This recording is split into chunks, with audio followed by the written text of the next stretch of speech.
Hey there, brush brigands. Welcome to another painting session. Well, this is what we did yesterday. Welcome back, welcome back. And welcome in. Oh, Berserker Works. Thank you for that follow. Thank you so much. That was super quick. I didn't think anybody was in yet. I might actually have been maybe just oh well. And Lazar, welcome in. All right, well, I'm just gonna dive deep into this beautiful guy already because we did a whole bunch of him yesterday and it was a blast, and I just want to keep going, so that's what we're gonna do. I think I'm gonna get started with just continuing on with the ice here, so that's what we're gonna do. Let me adjust my light a little bit so I don't get too many reflections. And I saw a hair there. We just took care of it. All right. So let's go on with our blue eyes here. Let's go on with our blue eyes. Let me see here. And we need some of the thinner. I actually, let me see how the white is doing, because we got the quick drying white on the palette yesterday for the first time. So we might actually want to add some new white. It feels a little tacky here. What I could do, I could just put, yeah, you know what? I kind of want to be, I don't want to use the quick dry white from yesterday. This is what we're gonna do. Give me just a minute here. Let me just put a little bit more white down on the palette. We've got a ton here, so it's going to be a lot better when I actually get a chance to thin it down and you know, put it in our oil jars. But there we go. That's going to be a lot better. Look at all that white on the palette, but we are using a whole bunch of white to mix with our various blues here, so it is pretty important that we get a quicker drying kind of white today. So I hope everybody is doing great today as well. What is it today? Friday? You know that we never remember what day it is on this stream. So I'm just gonna start with some of our cobalt blue hue over here as we welcome in Nosferatu. Hey! Hello there. Nice to see you again. Oh, that's right, because you're usually on the thing, on the like on your phone. Yeah, doesn't it look good? Look at that. Da-na-na-na-na-na. Da-na-na-na-na-na. He's a bit dark because we have to go in with a bit more color, but ooh, welcome in M-Tellies and Heresy Killer. Jack Frost coming along nicely, right? He's pretty Jack Frosty, isn't he? He kind of is. So let's go in with some more of this this blue here. I'm debating getting a smaller brush actually, because this guy is pretty big. How are you guys doing? Edmo, eh? There you go. Oh, Nosferatu watching from home. That sounds a lot more relaxing. You get a smaller brush here, see what we can do about that. Yeah, how is everyone? How is everyone? Yeah, I hope your week is coming to a good end here. It's been again a little less busy, I guess, if I have to be completely honest. It's been a little better for me over here. Had a pretty busy week, but we're coming to an end. It's getting better. So I'm really in dire need of some new brushes here. You know what? This white is actually, it's doing its thing, because I'm going on the miniature here, and the it's pretty dry. I wouldn't have thought it could be, like, I can still blend a little bit, but nah, it's pretty dry on there. Let me see what kind of brush I can use on here. Maybe this one. Gotta do another little bit of a brush. You know, get some new brushes. Let me see there. Waiting for the giant session. Yeah, this guy's good. This guy's good. And it's been really cool to paint so far. Really, really a lot of fun. Like I have fun painting every miniature, even the weird failures that we have, like the adder cap. I have fun painting everything, but this guy so far has been a lot of fun. Yeah, this is really, really interesting here. You know what? I might actually want to thin the thing down a bit because, yeah, we're going up on the miniature, and the miniature is mostly dry, which is pretty cool. Because it's normally, if you're using titanium white, oh boy, titanium white takes forever to dry. So actually, let's yeah, let's thin this down a bit, or dilute it, and get some blue up there. Now my thing that I want to see actually about this quick drying white, which you know, this guy is going to be a little bit of a my guinea pig, is how shiny is this color? Is it actually very shiny? Is it not that shiny? We're gonna have to see about that, because if this quick dry white is actually very shiny, I don't think I'm gonna be able to use it. But anyway, Moe, actually it is I can't get Gamblin here in Japan, so but I found this Japanese brand that has a quick dry white, 1-day dry. It's called Matsuda. I don't believe it is anywhere outside of Tokyo, Japan, but I mean probably all of Japan, but it's yeah, they have a whole line of fast drying colors, and and yeah, I actually, after the fact, some of you might know that I have a lot of the Holbein colors, because that's another Japanese brand that we have a lot of here.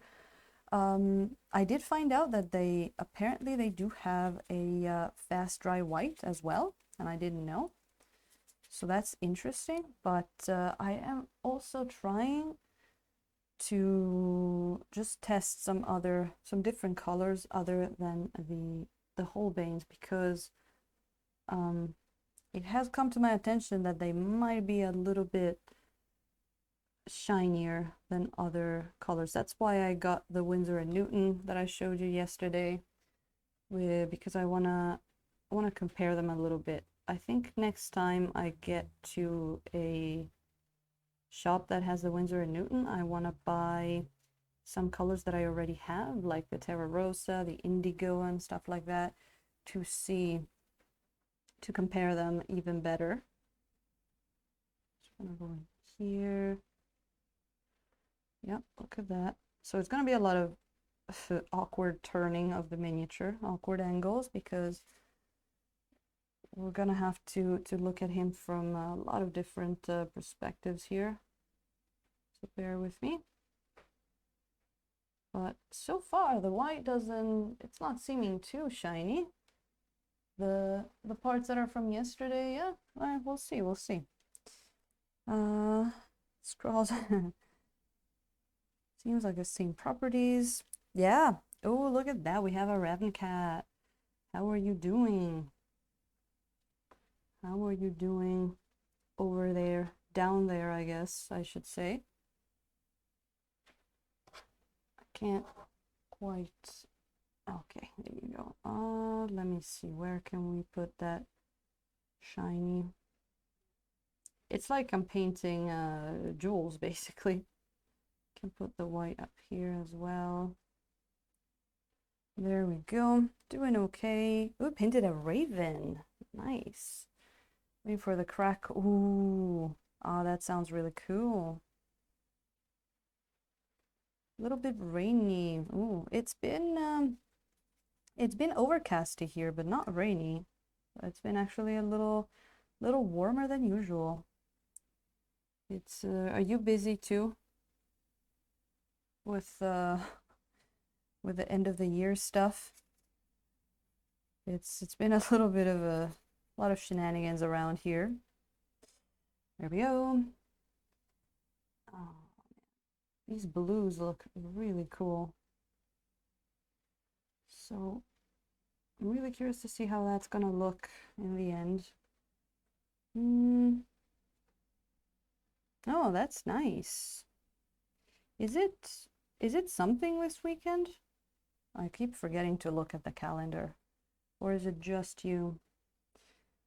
End of the year. Oh, Nosferatu, the fiscal year in Japan is actually and the school year as well kind of ends in around March, April, so that's when you gotta file your taxes and stuff like that. That's when the companies do their business, like, you know, budget meetings and all that kind of stuff. So there's a lot for some people like me. There might be a lot to do around this period of this time of year. It's always a mess. If you're like a full-time worker, it might not affect you as much. But if you're like a, you know, freelancer and that kind of stuff, yeah, it might just be a little bit of a busy period. That's kind of why we haven't done the 12-hour stream yet. Primed a bunch of minis and painted up the... Nice. Oh, okay. It's just you then.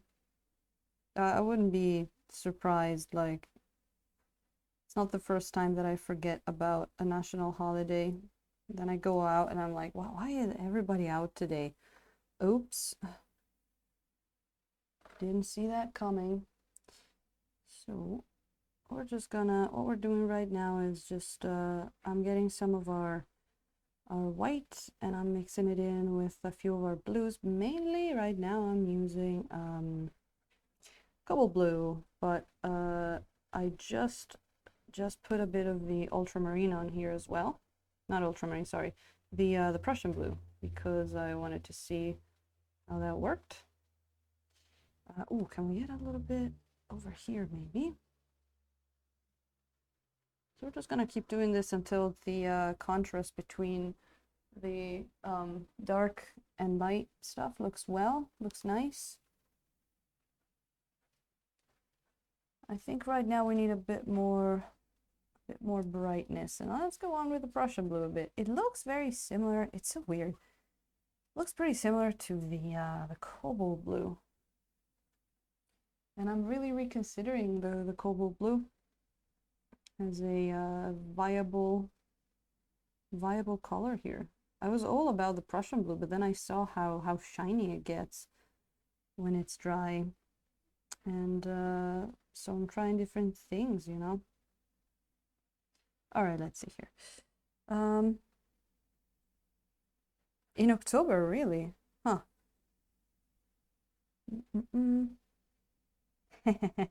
Wage slave.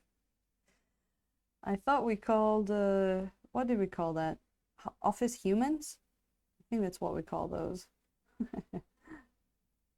Well, I've been there too. Don't get me wrong. I've been the 9 to 5, been doing the 9 to 5 thing. Tried it. Wasn't for me. So went with something else, but you know, you gotta do what works for you.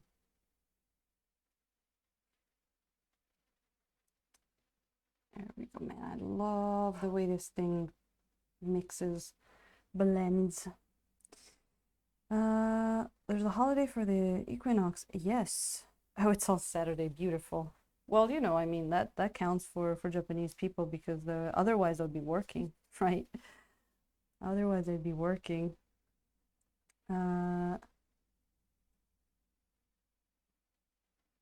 Oh, Hero Dragon jumping in. Yeah, I saw you there before. I saw you. He's doing trees today. I'm not sure if he also did birds. I was doing stuff away from the computer today, so I couldn't be in too much, but I jumped in before because I like to always say hi and spy on what he's doing. And it was looking really good, of course. So I did that, a bit more here. And then a bit more over here. What we got here? So then if it gets, you know, if it brightens up a lot, we can always go back in there, and put the darks right back in there where they belong. So there's not a huge deal. For now, I want to bring some light in here, and then of course we got the all the highlights, the wider highlights to do. But for now, all right.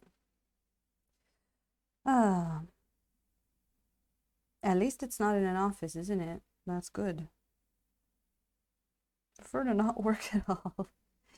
Well, it's you know, it's a weird concept because like when I don't work, when I'm like, okay, today I'm gonna get the whole day off, I don't know what to do with myself.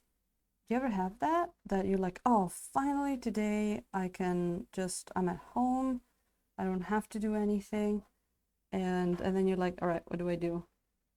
It's different if I'm going out for the day, because then you're like, you do stuff, you're out of the house, but specifically being in the house, it's kind of hard. It might be because I also work at home, so it's it might be a bit of that, but it's pretty funny. So putting a bunch more of that blue on there. So you know what? Yeah, I think that looks good. Let me put some more. Let's change blue. What can we go with? Let's get some of our white into, let's see how the ultramarine, oh, that's a very different kind of blue there. That is a very different kind of blue. I think I want some of that in there. Ultramarine looks very different. So let's see what that can do in there. Like, we can try it over here. Yeah, it's giving us those tiny little differences that we need in our colors. He's doing a second burb. Just have so many projects. I know, right? And don't you have a 3D printer as well? So by now you must have like hundreds of stuff printed and painted, or to paint. Like that's having a 3D printer kind of screws you in a way, doesn't it? Because now you're like, well, I can create stuff literally from nothing. What is that? I don't want you there. Go away. There you go. Okay. Let me see here.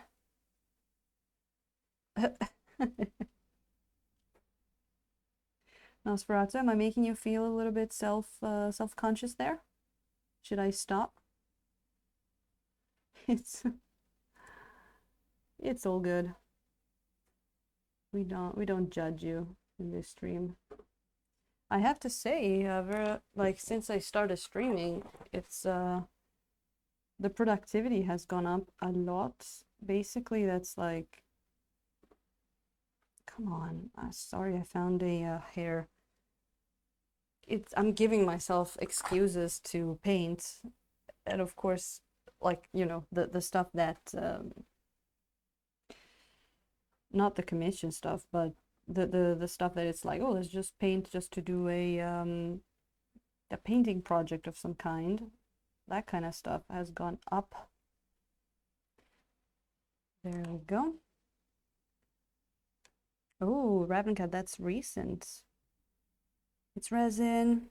It took a long time to get workflow sorted. Yeah.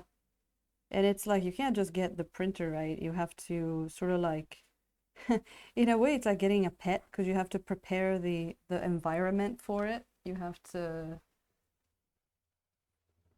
get like, you know, to get the proper um, airflow and all that, and all kinds of precautions, especially in, I mean, I don't know if you live in a Japanese apartment or a house or what, but if you're renting, yep. Oh, I hated the smell. Yeah, I've been close to one. It can smell pretty nasty. Yeah, yeah. I've done this to myself. Very, very fair of you. Nos. Hmm. Got about 20 minis printed. Wow, that's nice. That's cool. I don't know if I asked you, Ravnica, do you play in a particular game? You sell them? Do you just print them for yourself? And I'd be curious to know how the gaming scene in English is outside of the Tokyo area. I'm very curious because I know that there's a lot of people outside of here, you know, between jets and other things. Bioethanol to clean. Ah, interesting. Got a new process in supporting. So my supporting on for 4 or 5 hours, done at 20 minutes per model. That's nice. That's really nice. So I guess now the productivity is just gonna jump. Okay, I'm just trying to get into a, okay, this is gonna be weird for just a second, but I'm trying to get into a perspective that I haven't looked at in a while. So I need to get some, it's gonna be hard to prop myself up, but I think you can at least see a little bit of what I'm doing. Just trying to look at these inner, like from my perspective, this inner ice in here, because we need a bit of a lighter ice up on there as well. So we're gonna do that. And I'm not too worried about it, the colors like blending at this point, because probably gonna go back in with some darker ones in a bit, and we're gonna have some more time to blend later. You just have to remember to look at all parts of the miniature here. So sorry if this looks a little weird, but at least you can get an idea of me getting into all of the parts.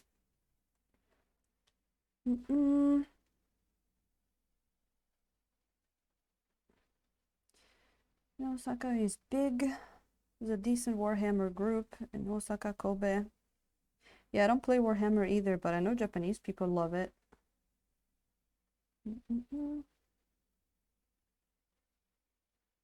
Yeah, I paint board game stuff. No. Is it order realties? Address cyberpunk. Nice. Nice. Yeah, it is kind of hard to get minis here in Japan, isn't it? But no, I'm pretty pleased with the kind of community we have here. Like, of course, I mean, there's like Tokyo RPG, and then there's like a Japan RPG Discord thing that I joined recently.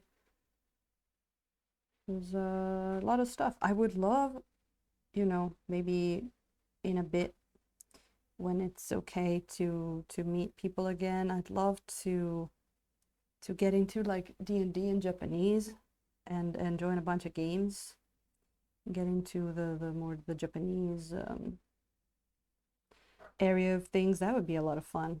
I've spotted the books in Japanese. They're pretty pricey, and you can't really find like PDFs and stuff are kind of difficult. But that sounds like a lot of fun to do. Just get into the Japanese part of the game. I want to know how they play. I want to know how they play. I know that a lot of Japanese people, like I've heard of some that play like Pathfinder. I wouldn't mind trying to learn another one. in Japanese, but that sounds fun. One day. Go play in Armada.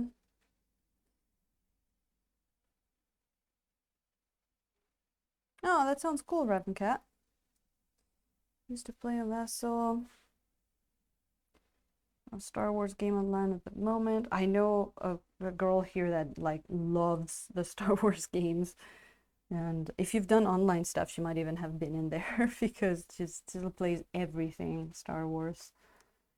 And that new Japanese Dark Souls RPG.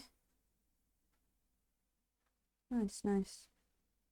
Yeah, Ravencat, actually, I 3.5 is what I started. So I mean, I know third edition is different, but I think and I've tried different systems too, so I think at this point it wouldn't be completely difficult for me to, you know, to learn a new game, especially after the last one I learned, which was one called Hackmaster, which that one's pretty intense. So I think after that I can call myself like a more seasoned kind of player. I could have even zoomed in the camera a bit more. Okay, so how are we doing with the brightness here, huh? Yeah, it's not looking too bad. It's not looking too bad. Let's leave it there for a bit.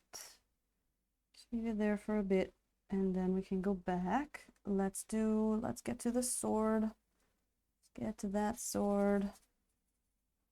Let's get back to our cobalt blue. Let's see what we can do here. Still not sure about the sword, but I think we're gonna play it by ear a little bit. And I think yesterday we said that we were gonna do a little bit of a gem on here, right? We're gonna do a nice ruby. Let's see here. Whoop. That's good. Shipping and model costs. Yeah. Isn't it?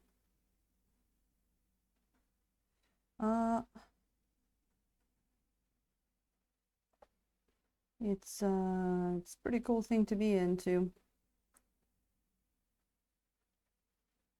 I want to meet this stuff. You might have already. You might have already. It's it's sad because like we're already, you know, there's not too many of us in Japan. So you, at least in Tokyo, like when you start joining a bunch of things and events, you start seeing all the same people, and I'm sure now it's gonna be that even more. um, no, Hackmaster, man, it's like we I think the way that we are describing it, well, because I was talking to the other guys that play with me, sometimes they pop in here. We described it as the game that you play when you are tired of your D&D characters to be alive all the time. Because it's a crunchy, gritty, deadly, very much deadly game, and it's a lot of fun. It rewards you when you think, when you actually use your brain. Rewards you for role play, and it's not about, you know, going into battle. It's about outwitting and just like, you know, planning properly, and it's a lot of fun. It has been a lot of fun so far. It has taken a bunch of time to learn some rules, for sure, but we've been doing it together as we go, and the character creation is great. The best thing is the combat, because it's second base, like time base, so it's amazing. There's no turns. It's just, I love it. Absolutely love it. It's been great so far. If we talk about it long enough, I think we might even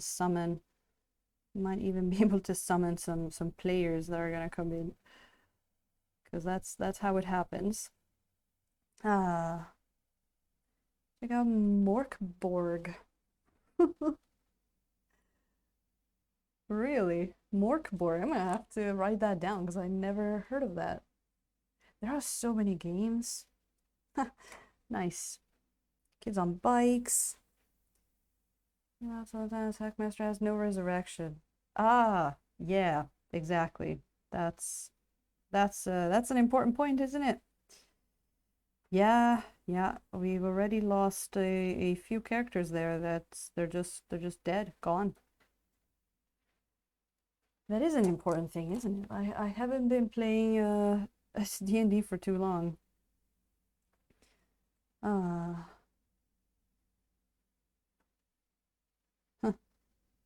Ooh, Daka! Welcome in! Welcome in! How are you today? Talking about games without resurrection and just games in general and stuff. And we're just icing up this guy. We're gonna make him look more and more cold and icy and awesome. And I'm actually gonna have to throw some reds down on the palette soon if we're gonna do that ruby that we were talking about. All right, let's see. Actually, let me get some of that. Ooh, that I picked up a whole bunch of white that I didn't want to, but we've been working with white and cobalt blue and what's the other one? Ultramarine blue, mainly. I tried a little bit of Prussian, but I don't know, it actually didn't give me that much of a difference from that to the cobalt blue. I think further tests are required, especially on the on how much, you know, the staininess of all of these. Oh, all right, Ravencat, I'll see you in a bit. Thank you for the lurk. Always appreciated. Go. Oh, really? Oh, Deka, I'm gonna have to give that a listen too. Sounds good. What can we do over here in this back of the weapon? There's really not that much to do, I feel, because you can barely see it. So, but I still want to put a little bit of color. Ha, look at that, going in from from the legs. Look at what I gotta do.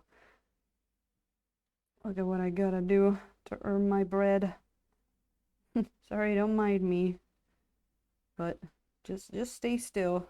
Stay still, don't walk. All right. That's it. All right. Glad you're doing good, Deka. Glad you're doing good. The nearest 7-Eleven here, about maybe a bit more than 5 minutes. I have a Lawson down the road. My nearest 7-Eleven, I don't go there too much. Yeah, it's probably about maybe a bit more than 5 minutes from here. I've got my closest thing is actually a supermarket. But yeah, I used to live in a place which was like a big apartment complex, and the first floor of the complex was a 7-Eleven. Now those were glorious days. Those were super glorious days, but you know, now I live in a place that I like more than that, and a lot bigger. way much bigger. So yeah, we do have 7-Eleven in Japan, but I think it might be a little difference. That actually, if Lazar's still in, he can tell you a bit more of the difference between Japanese convenience stores and American ones. But they're so cool though, because you can do everything there, from of course buying stuff, but like paying your bills, shipping things, and getting money, getting tickets for concerts. Remember going to concerts? But yeah, more profitable than Americans. They also have a ton more things. I didn't know about the profitable actually. That's interesting. I mean, I've been to some convenience stores in the US. They're definitely bigger. They're huge compared to ours here. They always have kind of like weird music in, like, I don't know, weird like old like rock music and stuff like that. But around New Year's and around New Year's only, they will have like traditional Japanese music playing.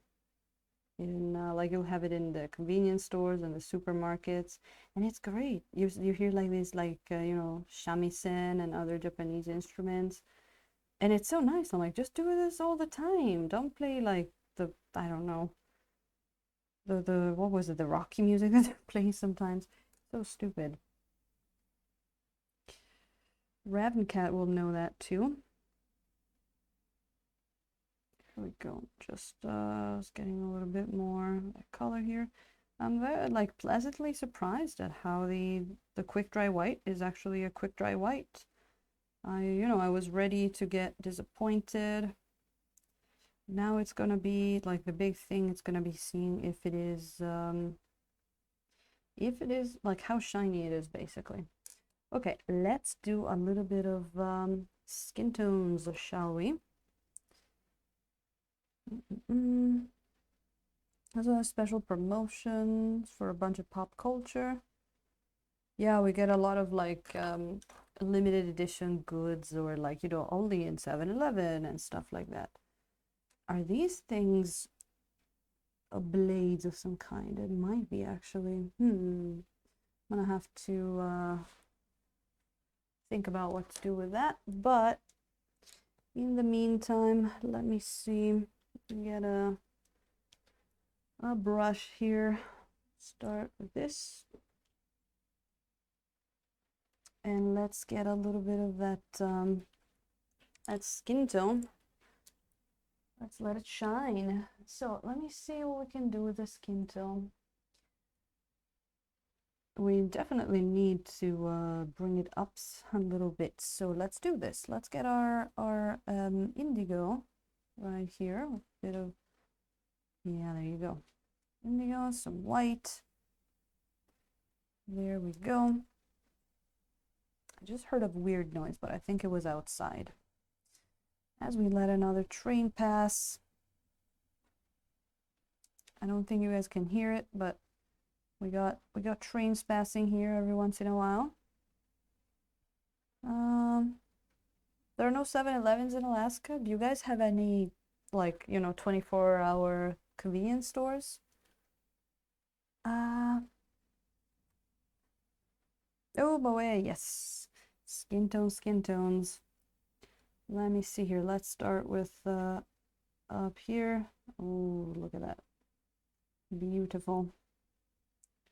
Yeah, we're gonna need to get a little bit up there with the skin tone because he's way too dark. Way too dark. And we're gonna play around with blues, purples. I think blues and purples, just like a grayish purple skin tone I want to go for. And I'm putting a few of these tones up, and then I'm actually have to I have to get used to working with a drier miniature here, because normally it would be a lot wetter than the one I'm working with. So this is actually a pretty good test. Yeah, look at that. Wow, holy hell. It's a good test to see. That white did its job. Said it was like drying in a day, and in a day it was pretty much dry. Now, of course, once we thin it down with our thinner, it might actually be even quicker. So, you know, we'll see how that goes.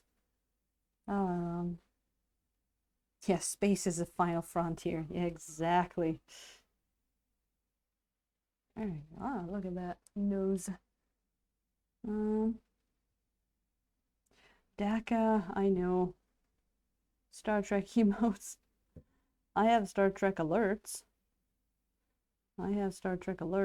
My favorite is the follow, but I have the Doctor for bits, and I have Quark for donations. That might be my second favorite. I think that's it. But Gowron's my favorite. I love Gowron. Like, I cheer every time he comes up out onto the screen. He's just too good. That actor is just on point. It's just something else. Lots of 24-hour stores during the summer. Well, that's a lot more what I had in my hometown. I don't think we had anything that was even remotely 24 hours.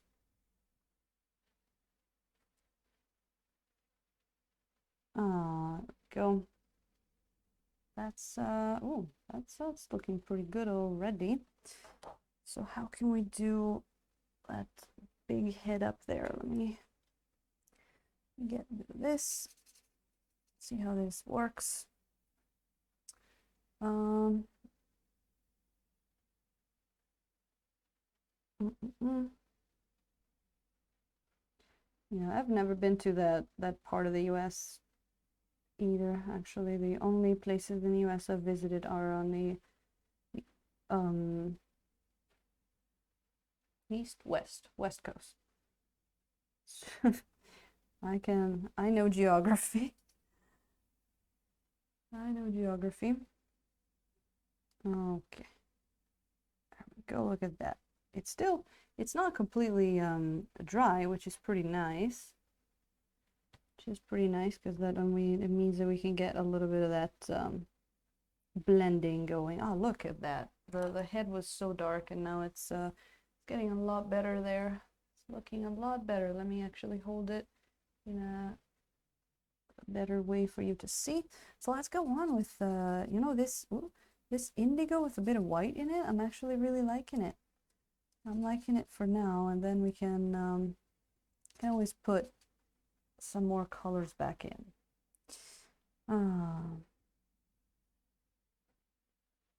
Left or right coat. Thank you, Nos. That helps. But from what? Whose perspective? My left or your left? Wait a minute. Yeah, right. We should just say up, down, left, right. Oh my God! You know what? Maybe Ravencat has that too, but like, I don't know why. But like hand-drawn maps in Japan, and even a lot of the maps that you see, you know, in the metro and stuff like that, they don't put the north up.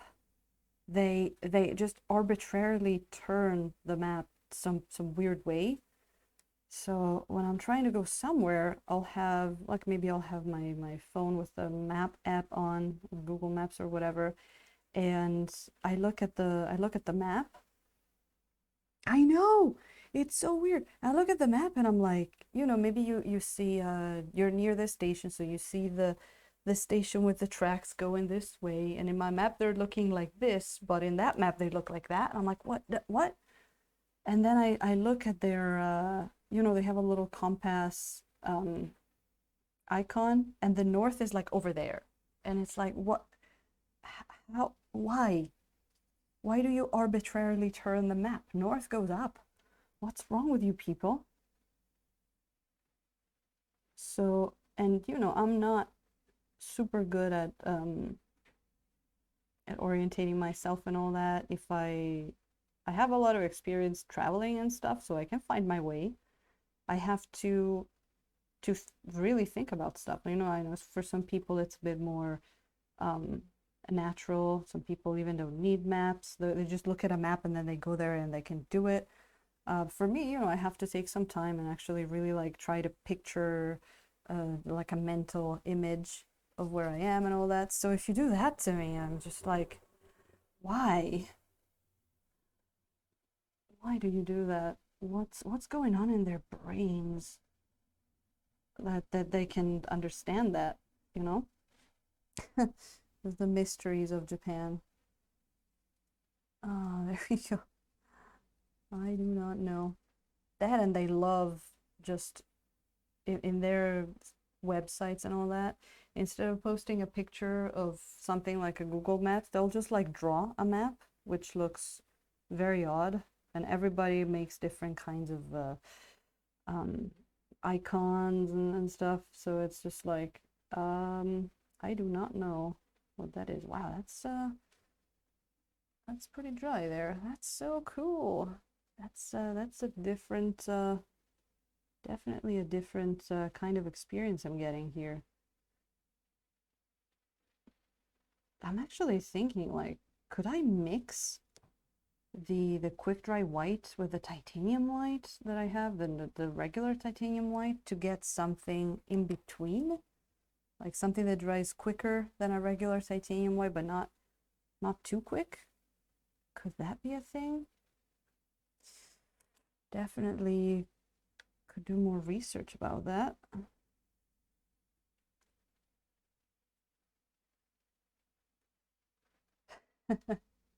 I know, Nos, that's so weird.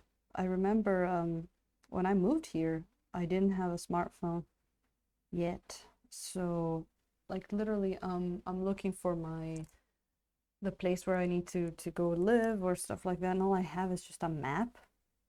Boy, boy was that hard.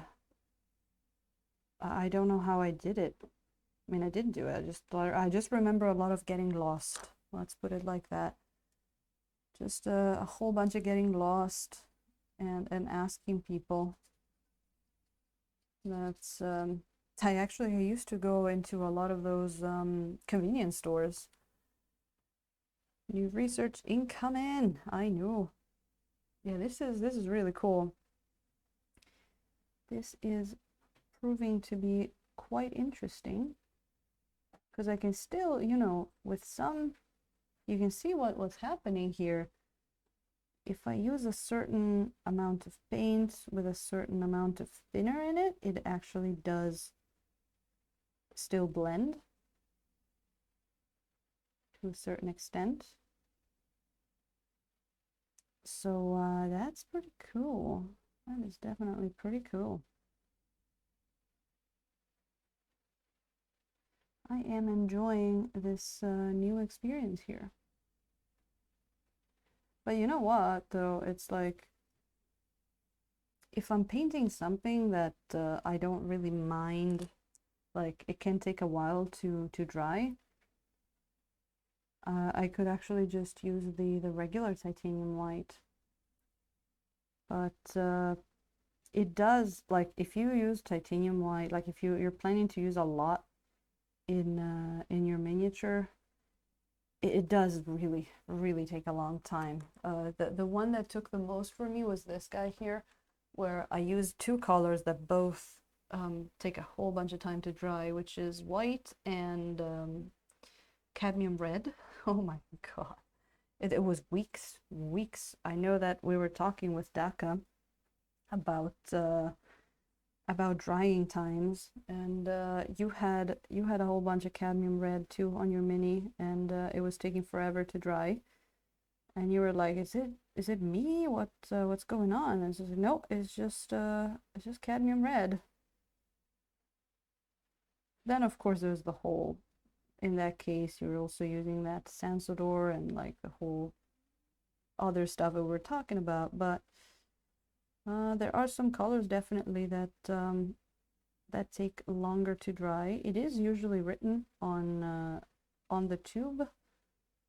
I think, you know, you gotta kind of like take it with a grain of salt, because sometimes the drying time that's written on there is not completely correct, exact, but also you gotta think that the way that we use these paints, like diluting them with a whole bunch of thinner, it's not really how you're supposed to probably use them, how they think you're gonna use them. So there's that as well.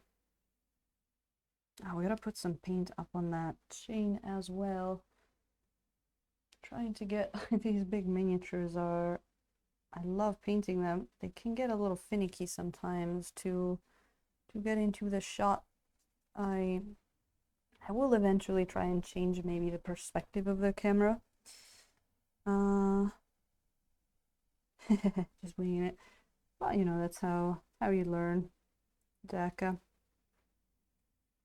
I mean, I showed you. I got this thing as well, the Sansador there, and you know, mine has Japanese instructions too. So I was like, I read half of it. I'm like, I think I know what this is, but at the time when I got that, I was pretty desperate for finding something because I couldn't find the Mona Lisa thinner here, and nothing said just like odorless thinner. Everything said turpentine, petroleum, turpentine, well, that thing.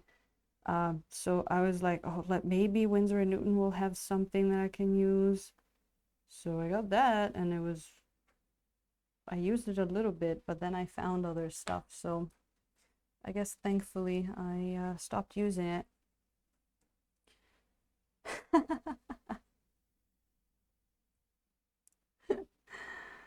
Oh, that's a good one, Nosferatu. Good job.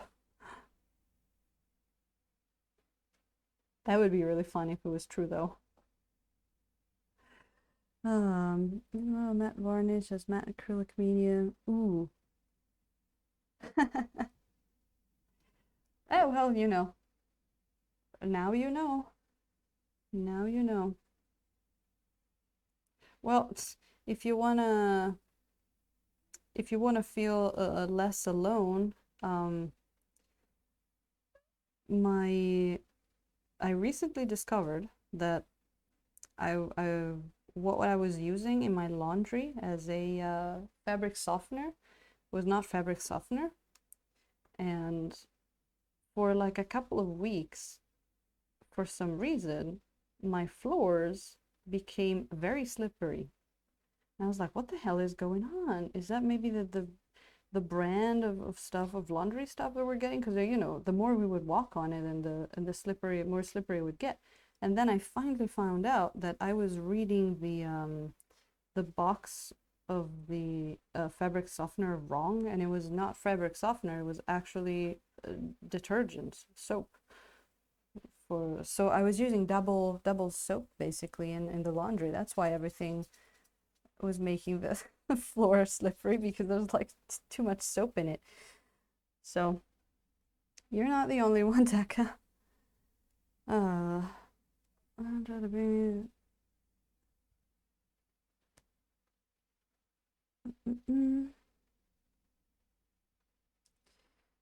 GPS can suck. Oh man. Yeah, GPS is not infallible. Oh, it is true. One time I was trying to get somewhere, and it tried to make me go into someone's like farmland. It was a little awkward, and it was night too, so there was just this very dark like road in the middle of nothing. I'm like, I'm not going in there. That's probably someone's property. Google, you're being silly. So yeah, I mean, it's great to have, not always right, but definitely better than just trying to figure out a map, for sure. Look at that. Just like I'm super gently doing these little brush strokes, but I'm barely touching the brush on the mini.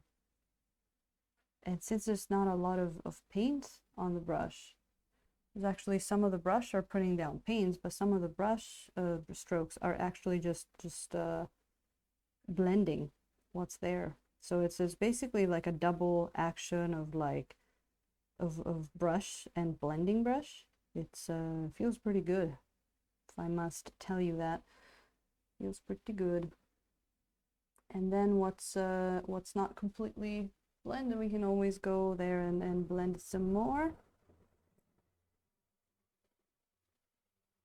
If we won't blend with what's on the miniature, we will put some more paint on there, and we'll blend it with that. So No rush, no stress. There we go.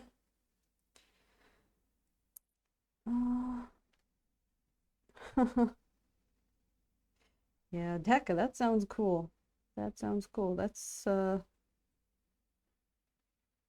interesting choice too, I guess. Ah, okay, so actually now, see, I'm just going back on it, and I'm not really putting down much more paint. I'm just blending what's already there. Look at that. How long would it take to do that in acrylics? I'm always thinking when I do these things, because I used to do a whole bunch of that, you know, layering. I used to love layering. It's like it takes a whole bunch of time, but I thought back then when I was painting in acrylics that was the only way to obtain that smooth, smooth blends. So, you know, back then it was fun to do it, and then after hours and hours and hours, it'll look pretty good. But, you know, now that I can just do it like that, it's like, well, screw layering. I can just do this. Yes, please. Look at that. Ah, beautiful. Hmm. Um, and right now we're just using our the indigo here. Just some indigo and some white, because we can always go back and give it a more purple accent. But for now, I do just want to bring up the color a bit. Bring up the color, get a little bit of a connection between the icy parts. We were talking about that yesterday. Like, is the ice coming out of him, or what's going on here on this guy? And you know, I haven't asked him personally, but I think the ice is coming out of him. He is growing ice on his back. So trying to get a little bit in there, just a little bit to, he's got some back here that might need a little bit of just a lighter, brighter tone up here. There we go. Yep, bit of that. I'm really, really liking this skin tone so far. I'm sure we can do much, much more with it. But let's keep going, see where it takes us. And I'm actually, like, you can see me while I'm doing this, I'll actually get rid of some more paint on the brush. Like, just getting that just minimal amount of paint, very, very minimal. And sometimes I'll start and it'll feel good, but then I use another part of the brush and there's like too much paint on it, so I'll go back and just get rid of some more paint. Rocks are piled up on the main. They don't look weird. I hope not, Daka. So you're oh, that's right, you're all done with your bookcases there. So now you're on to some more fun projects. Are you doing some basing? That's fun. It is a recent discovery of mine, and I've had so much fun doing the basing. We're talking too that we're probably gonna put some snow on this guy's base, because of course. I don't know if I'd put snow on actually on him. I don't know if I would do that, but I could totally put some snow on the base. That would be, I mean, I've been wanting to try the snow material. So what better occasion than this one, right? Ah, there you go. Yeah, congrats are really in order for Daka. With it really sounded like you were going through some some harsh times of those. Go. Just using the same brush for both painting and blending. Two brushes in one. Two brushes in one. Look at that. Ah, wow, this time the train is a lot louder. You might have even have heard it. It's so weird because I think in the past the microphone used to pick it up, and now I don't think it does anymore. So I don't no idea what changed. I didn't change anything on the microphone. Maybe the volume got changed. Who knows? All right. You know, using this quick dry white might actually be a really good incentive to finish the miniatures in one session, in one go. All right. Ah, look at that. So actually want to do a bit of blending up there onto this little area. There we go. Is there any other part that I want to put just a little bit of paint on? I think we should look at it now because he's got, boy, this is hard. Okay, let me see here. He's got, sorry for this. Just bear with me for a second. Okay. Okay. That.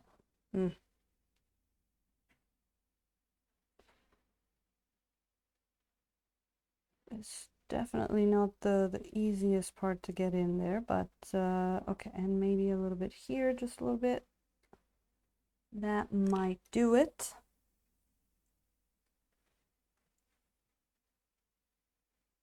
There we go. So just gonna do a bit of blending in there. Just make sure that even the hard to reach places are well taken care of. Well cared for. There we go. All right, we are starting to look pretty good here. Let's go on with our skin tones. What do we got here? So we got that, oh, I saw something that I need to blend. There we go. Do you guys have any plans for the weekend? Do I? I kind of do, actually. I have a game coming up of the aforementioned Hackmaster. I changed my game schedule, so now we're playing on Sunday. Probably gonna be a lot of fun. Can't wait. Can't wait to just like try not to die for like 5 hours. That's kind of what a game is like. Try not to die. Try not to be stupid. Pi Day. Ooh, that's true. That's true. What is it, like the 14th? Oh, the 14th? Isn't it White Day here? I think it's White Day. What a silly festivity, but I think it is. I don't know if you guys know about White Day. I don't think it's only in Japan. I thought Korea had it too, maybe.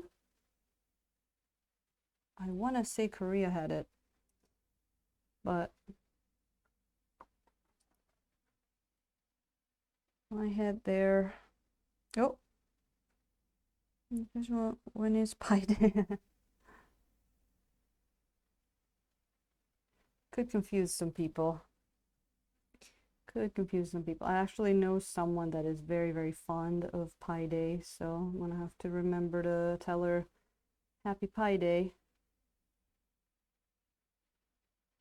But I think March 14th is also White Day, which they do here as opposed to Valentine's Day, where women have to give chocolate to men. On White Day, guys have to give women like presents. It's a pretty silly, like, you know, marketing thing that they do. And it kind of works because, you know, it's really easy, I think, to use social pressure to give Japanese people new excuses to spend money. You're just like, well, you have to. It's, you know, you're morally, socially obligated to do it, and they have to do it. It's a genius marketing strategy. But you know, Pie is way better than cake. Yeah, oh my God, pie and cake. It's it's so hard for me to understand the whole pie and cake thing in English. It's it's like cookie and biscuits. It's just like what? And I get different opinion from different people, so that doesn't help either. Doesn't help either. I don't know.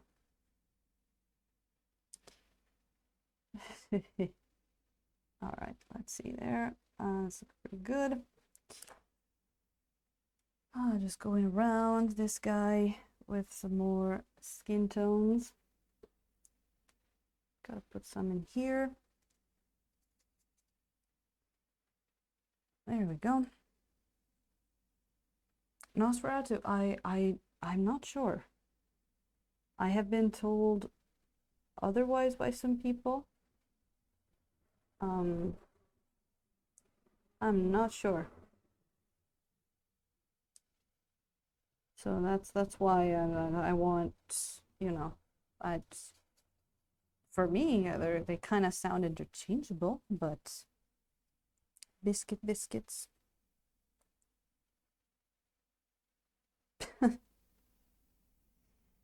Yeah, gravy biscuits.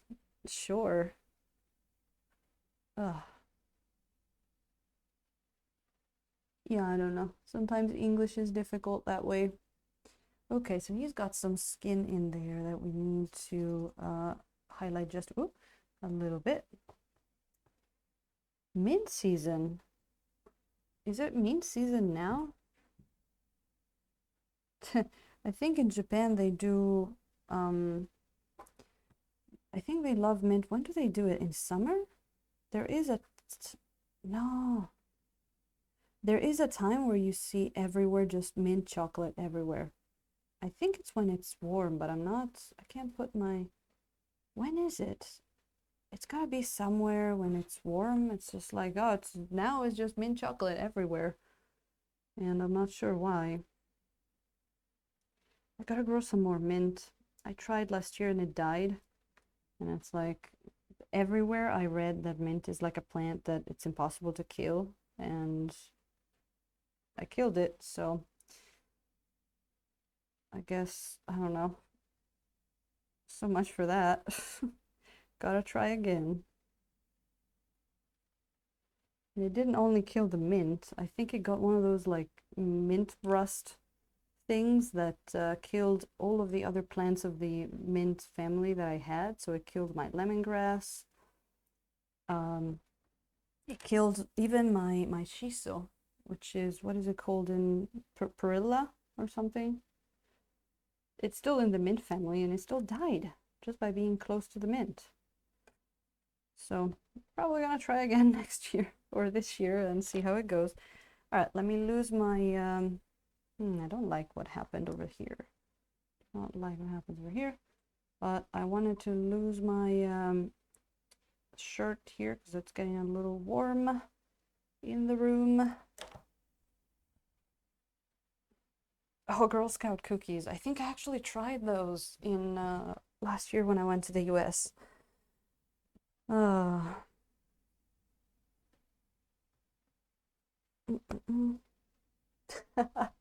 You have zombie garlic? That's awesome. I mean, garlic kills vampires. How can you kill garlic? All right, it's Tiny Stein time, guys. Cheers.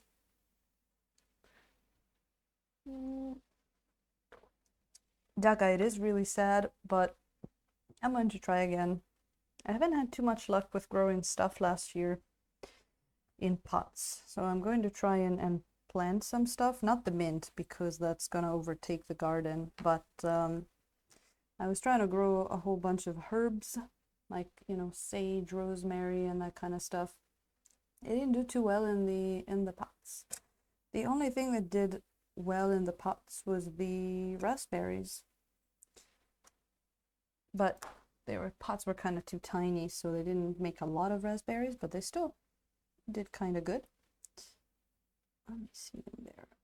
We might want to go back in there later with some more stuff because I really don't like what happened in there.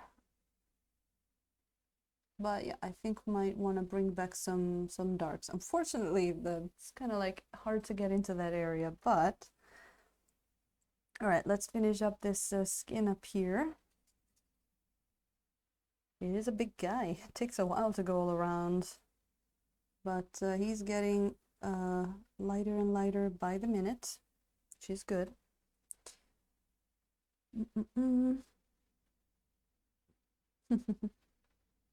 Cheers, cheers. Oh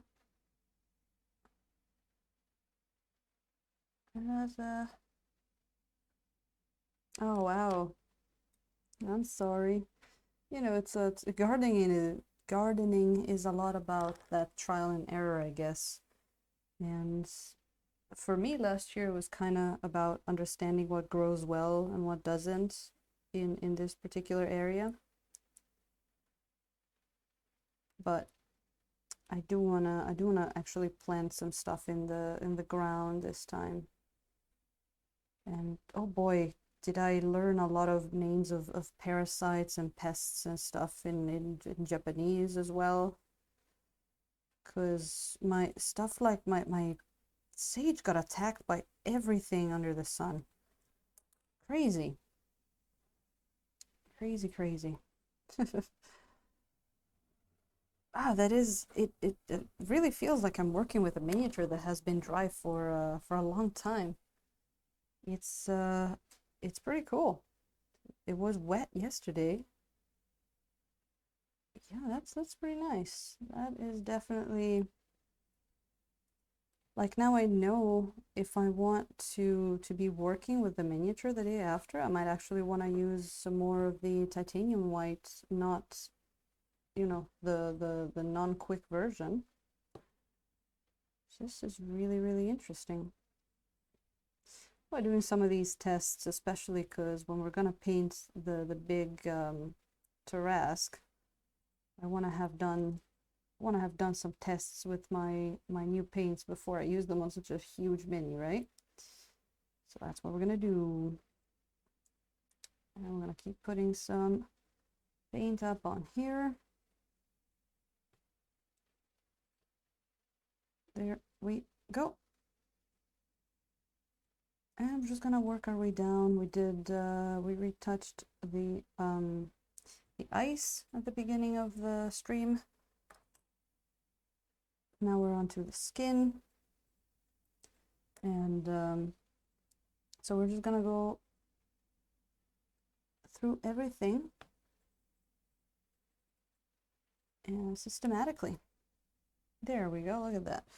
Nice. Okay, so we did the hands already. Let me put some more paint up on those footsies down there because they're pretty tiny. Not tiny. What am I saying? They're pretty dark. That's what I wanted to say.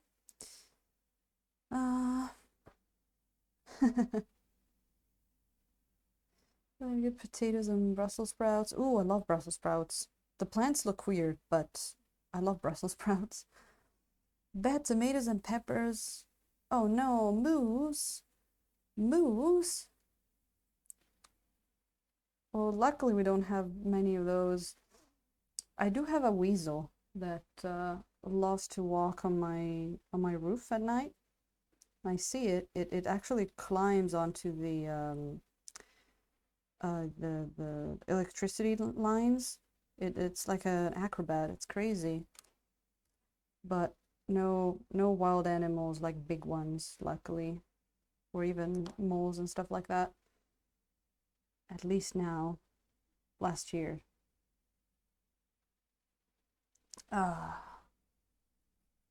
We're too city for that, I guess. I do have a weasel. Yes. I do have a weasel. It's really funny. Ooh. Into the button. Thank you so much for that follow. Welcome in, welcome in.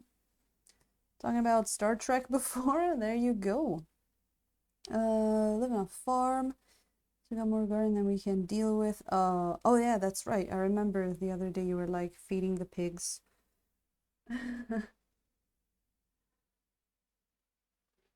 That, you know, that doesn't sound too bad. Dhaka. Maybe one day do something similar. Oh yeah, maybe like concentrate a little bit more on some specific things instead of trying to do everything all at once. You could like, you know, get a little community going and divide and conquer. That that could probably work pretty nicely. Go. Weasels are cute. Yeah, so, oh wait, what about some Terra Rosa and white to highlight the skin? Ooh, yeah. Well, we're definitely going to do a little bit of contrast between the warm and the cold. For now, I'm just putting on some more, just like bringing up the brightness a little bit because he was looking pretty dark. But then after that, I'm definitely gonna put some purples in there, and then we're gonna use, I was thinking maybe even a bit of almost like yellowish kind of color, but some Terra Rosa in there could actually work pretty nicely to get some contrast, like you say. It's always nice to have that kind of stuff going on, right? Yes, yes. So it's really funny about the weasel because some time ago we started hearing these noises and it's like, wow, there's something on the roof. And at first we thought it might be a like a crow just like walking on the roof. But then it's like, no, that's an animal. And we were trying to spot it and we looked outside of the window and I just oh, I don't have the on lurk, but welcome back, Ravencat. I saw the silhouette of a small animal, and the first thing we thought being in Japan was like, oh my god, it's a tanuki. But it was not. It was, I actually got a really good look at it. We just like shone a light on it, and it looked cute. I'm like, what is that? And I spent like a half hour at 2 in the morning Googling it, and it's like, oh, it's a weasel. Okay. It was not a tanuki, sadly. I thought I had a house tanuki, but I didn't. There we go. Look at that skin. And it's definitely a lot brighter now. So that's looking good. Okay. Okay, let's go down the list here. And actually we can put some color up on that chain. Craggle has finished drying. That sounds great, Ravencat. I am from Italy, but I live in Japan now. Let's see, let me think about that chain, what I want to do there. I think I still want to do the chain a little bit, yeah, I want to do the chain icy, I think that's what I want to do. So let's get a bit of that blue going, see what we can do with that. There we go. Trash Panda, pretty much. But no, nope. It was a weasel, a type of weasel that they have here in Japan. I forgot the name now. Sorry, but it was a weasel apparently. So, all right. So now we've got it, and sometimes we'll hear, like, we'll be at home and we'll hear like patum patum patum on the roof and be like, oh, that's Mr. Weasley just passing by. All right, let's get some more of that in there. Oh, let's just get some blue up on there. Oh, look at what beautiful blue. Beautiful, absolutely beautiful blue. That's, is that the ultramarine? I think that's the ultramarine. Let's get some of the, yeah, look at that. Now this is the cobalt blue. Slightly different blue. I got some Angela Mela. There you go. That's more than a lot of people can say in a time. Oh, Ravnica, that sounds great. I'm glad you visited. And yep, gelato is pretty spectacular, if I might say so myself. I do miss it.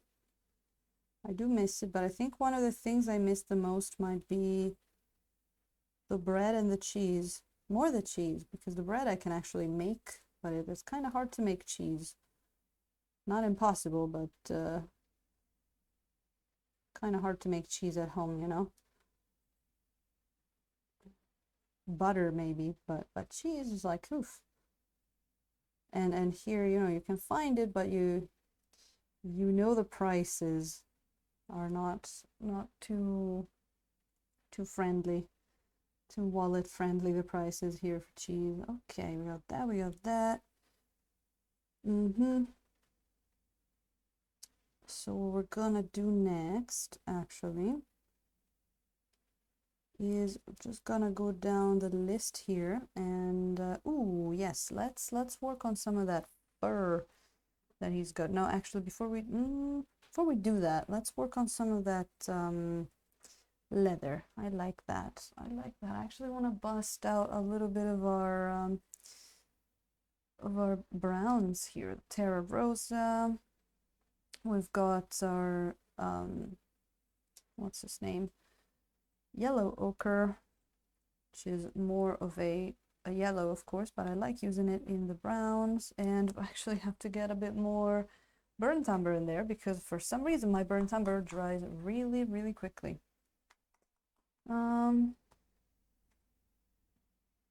Japanese raccoon dog is tanuki. Yep, yep.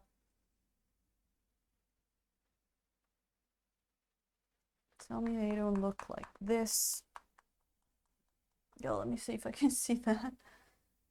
Oop.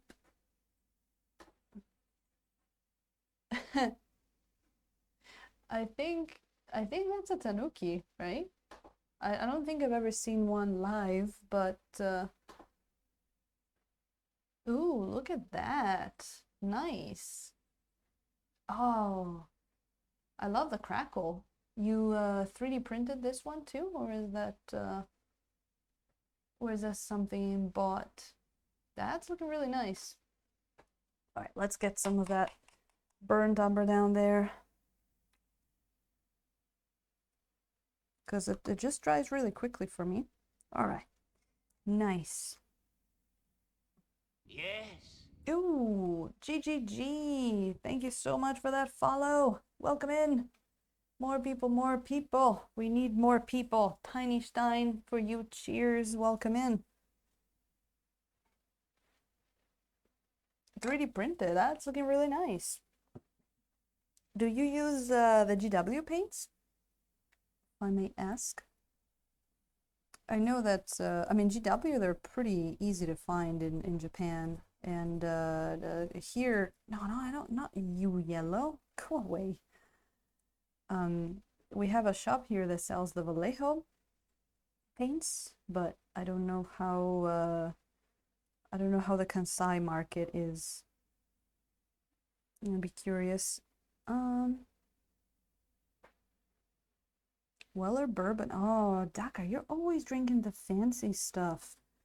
Always drinking the fancy stuff. Well, I think today the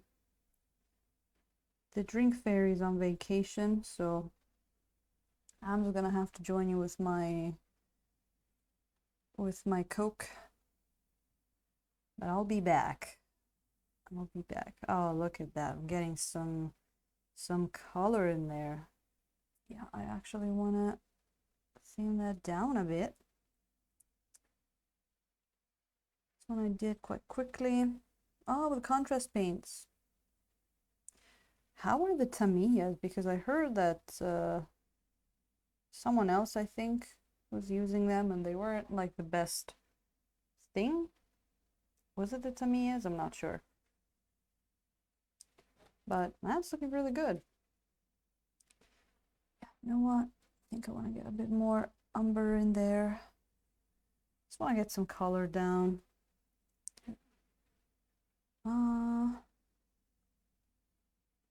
I didn't know chimeras were from Italy, actually. Huh. That's a new uh a new thing I just learned. I didn't know where they were from. Huh. It is cool. I thought maybe they were from Spain. And I've heard a bunch of stuff about them. But I guess you would have to order them, right? Cat is a rum guy. Are you having some now? It is 6:30 after all. There we go. Get some of that,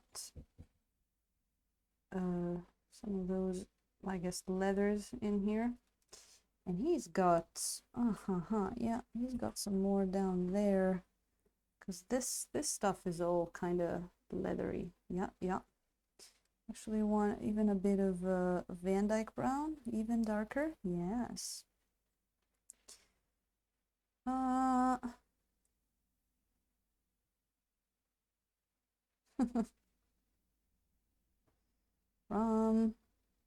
Vodka?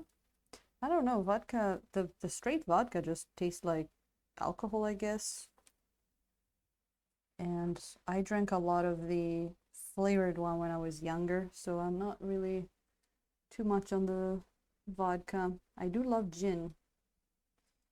I do love myself a good gin and tonic with cool stuff in it, like orange peels from my orange trees and stuff like that. Yuzu.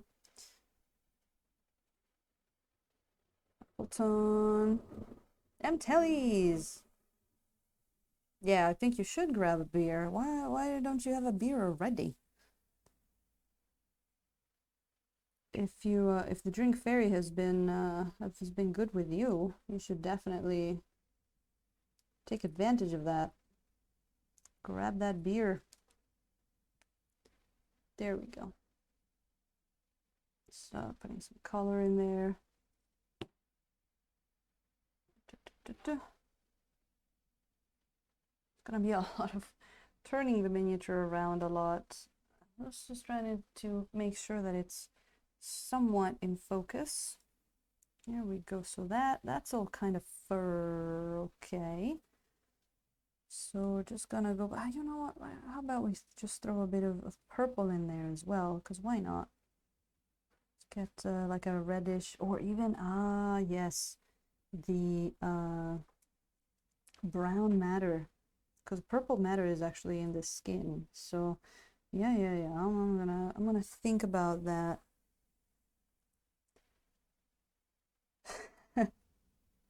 Moe, why do you have to do that?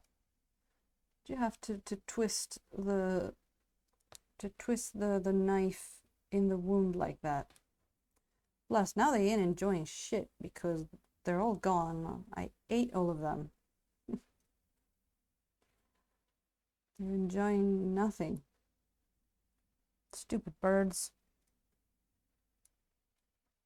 Ah. Let's see. Oh, look at that. We got a Thunderhead in the house. Hands up for Thunderhead. Welcome in, welcome in. We're just, I think you popped in yesterday as well. Is my sanity dwindling? I think you might have seen this guy, but we're just going on with him, just painting some of his leathers at the moment, and talking about drinks, which today that I'm not drinking, you guys are making me wanna have a drink. So how are you doing, Thunderheads? Is able to play around with the contrast paints.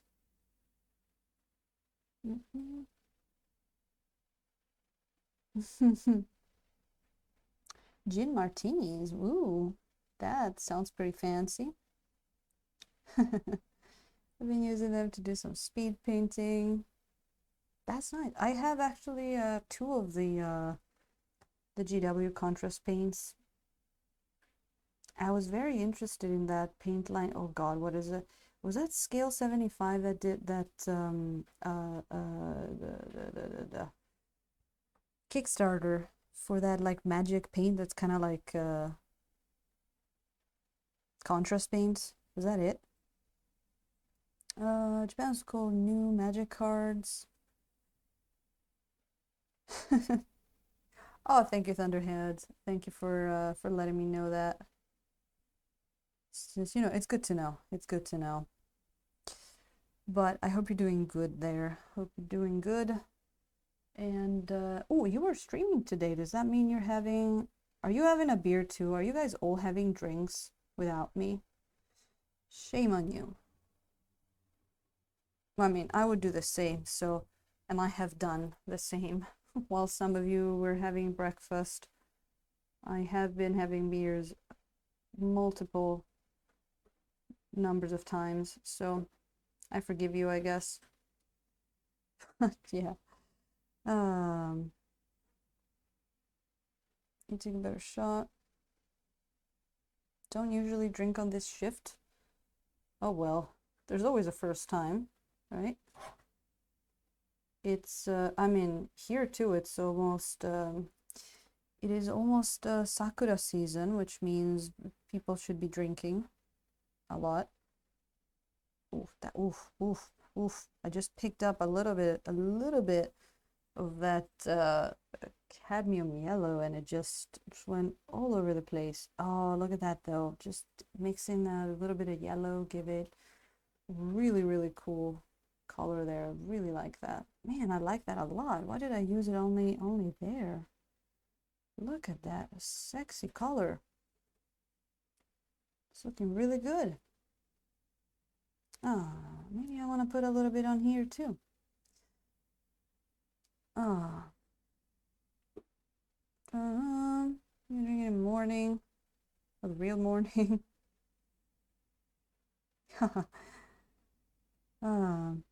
Really like the laser. Okay. Sat down and started painting with no plan. Sounds great. Sometimes you gotta do that. We did that. We did that for this girl, right? I think some of you guys were in for this one, and it was a lot of fun. We just literally sat down and went like, okay, what are we gonna do on this girl? And that's kind of what happened. For this guy, we have a bit more of an idea in mind of what we're doing with our life. So, okay, let's get a slightly bigger brush here. Yeah, and like Thunderhead Studio says, and by the way, if you guys don't know Thunderhead Studio, you might want to give him a follow because he's got awesome streams going on with an awesome voice. What was I saying?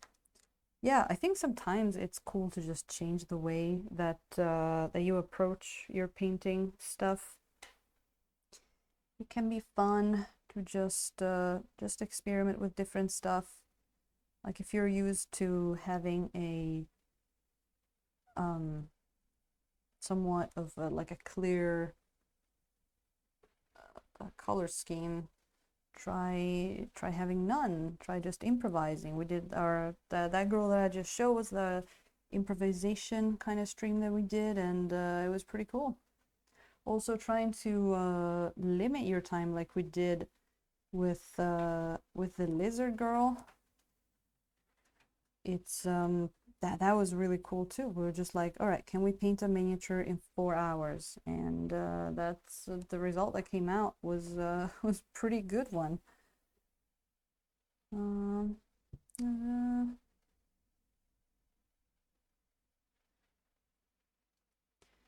we go.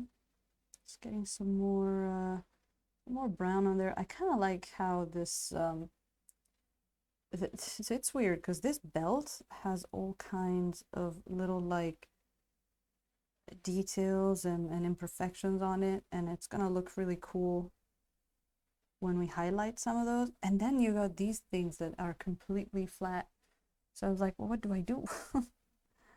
Some of it's gonna look pretty cool, and on some of those we're gonna have to draw the details on, I guess. We're just gonna have to come down to that. That's not a problem. We can do that. We can do that. get some of that there, just a bit there, and maybe a bit here of a more yellowy kind of color. Here we go. Yeah, limited colors. Like, again, I just showed them, but monochrome painting. This one was a lot of fun. Where's the focus? Where's the focus? Here. It was a lot of fun. Yeah, and then and this time it was actually, you know, it was kind of nice to come back to the good old color scheme work here with this guy, and actually enjoyed the comeback, you know. It's like, oh, we're back to having like a clear plan and all that, and that's good. I think that's good to get that variation in your life.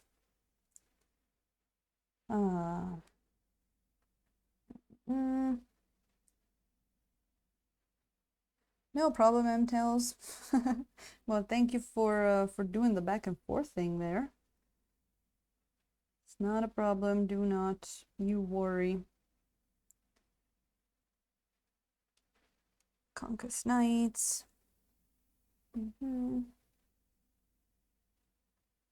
Oh, you having some chai? Chai tea? Chai latte? Well, you just go do that and enjoy. I could have some tea as well later. Could have some of that. I could have some of my Okinawan tea. That sounds pretty good as well. That sounds pretty good as well. And then I'm sure that the drink fairy will come eventually. I think, well, for sure on Sunday, because that's my game day. That's gonna be a pretty good a drink fairy kind of day. So I'll have my drinking day.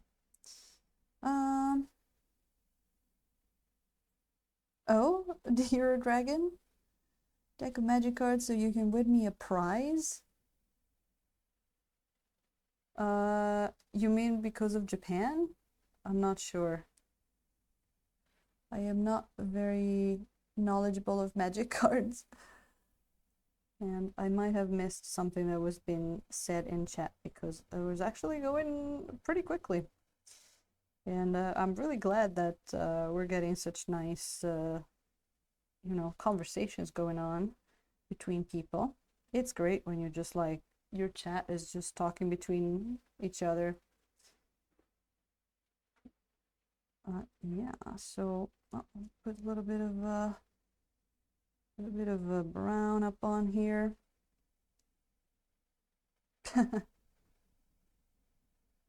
We're gonna have to start a new business here.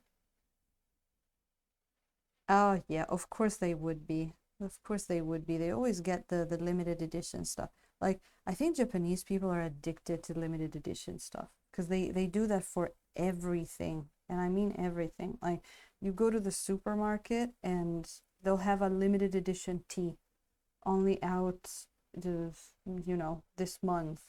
And that happens all the time, literally all the time. So yeah, I'm not surprised in the least, I have to say. And it's pretty sad when it's stuff like the magic cards, because you literally, like, I don't know where their reasoning is behind that for doing that, but like, there's literally people that want to give them money and they will not take them. So I'm not sure about if that's like the best you know, best marketing solution there.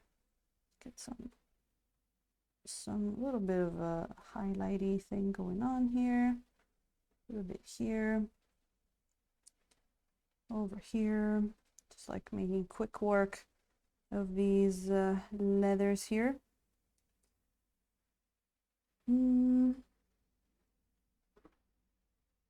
Pickle rigged chips, wow.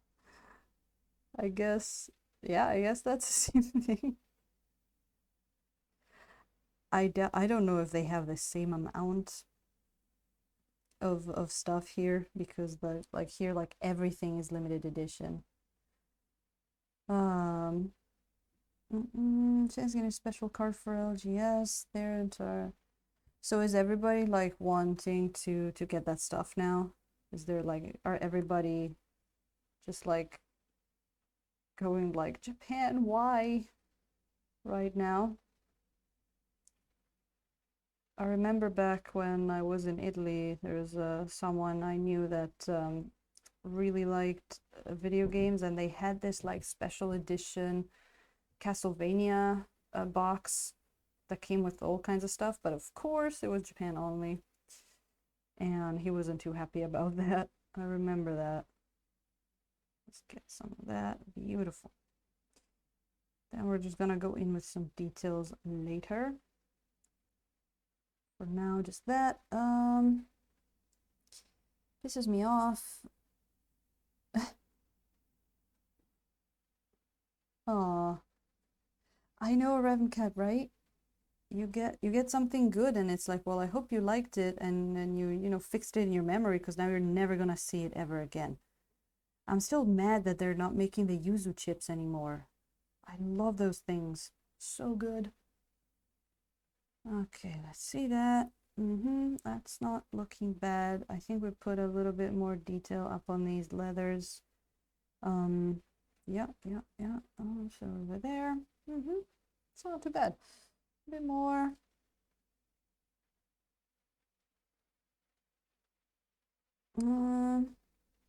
Cucumber Pepsi. I really liked the caramel Pepsi that they did some time ago. It was really good. And I'm usually not into super like sweet kind of stuff, but that one was really good. Also Thunderhead, I saw I saw you were playing something. What were you playing before? I didn't get a chance to drop in, unfortunately. But I guess this was one of your not miniature painting streams, I guess. Oh yeah, that's what it was. I clicked on it and you were figuring out the camera. I think it was just you had just started and then I had to go and shower. Yuzu chicken yakisoba sounds so good, Ravencat. Oh, the strawberry Pepsi. If he's ever good, Japanese soul packs crazy. Oh wow. Glorious Badger, welcome in, welcome in. How are you doing? Really good to see you. We're just going on this icy guy here. There's a lot to do. It's a lot of fun. The cool thing about him is that there's no skulls on him. We haven't talked about it, but there are no skulls, at least that I can see, on this guy, which is pretty nice. I do like that, and I support that wholeheartedly. Now, I do like skulls. I do like skulls, but sometimes they can be a little too much. So let's get a bit of just literally just stippling on gives me that that leathery feel to it, and there is a lot of texture on it, which is pretty cool. Some of it at least. We're just gonna stipple on a little bit of that leathery texture here. Then we're gonna go on and put some light up on that fur as well. I think I want to go a little bit maybe, oh, would you say like yellowy? Let me think. Yeah, maybe a little bit warmer than other things. Let's try that. Oh, glad you're doing good, Glorious Badger. And we are doing pretty good here. We're having a super blast painting this guy. Oh, Rimworld, I see. 3D sculpting all week. Oh, I see. Wow, that sounds like a lot of work. Thunderhead. Lurking yesterday. Ooh. Yeah, no problem. I mean, lurking is good. I do that all the time as well. But I'm sorry you were busy. I certainly I can understand that because that was a pretty crazy week over here as well. Like, it was so crazy that I'm kind of glad that I was able to stream in the end, because it looked like it might have been almost a skip this week, but I'm glad I powered through. So how is that looking if I do that? Oh, it's not bad. Not bad. Let's get some of that. Oh, look at that. I do not mind that in the slightest. Yes, I don't. That is, yeah, I think I like that color.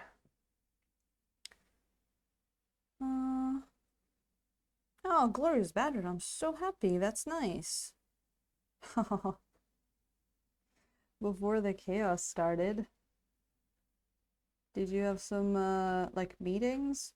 I know that, I actually get a lot of people that nip in and out because they have the morning meetings. Especially, you know, the UK people are like, all right, meeting time, and then they're back, and they're usually traumatized to some extent. Oh, look at that. We just have that, I use some white, lemon yellow pale, and just a little bit of, whatchamacallit, with burnt umber. A little bit of burnt umber in there. And it's, we're picking out just some really nice detail. There we go. Just gonna go ahead and do that all over the place. Now he's got quite a bunch of fur, and I want to highlight it too much, but I do want to give it that, you know, fur idea, like white kind of fur, classic. It is just too dark the way it is now. There we go.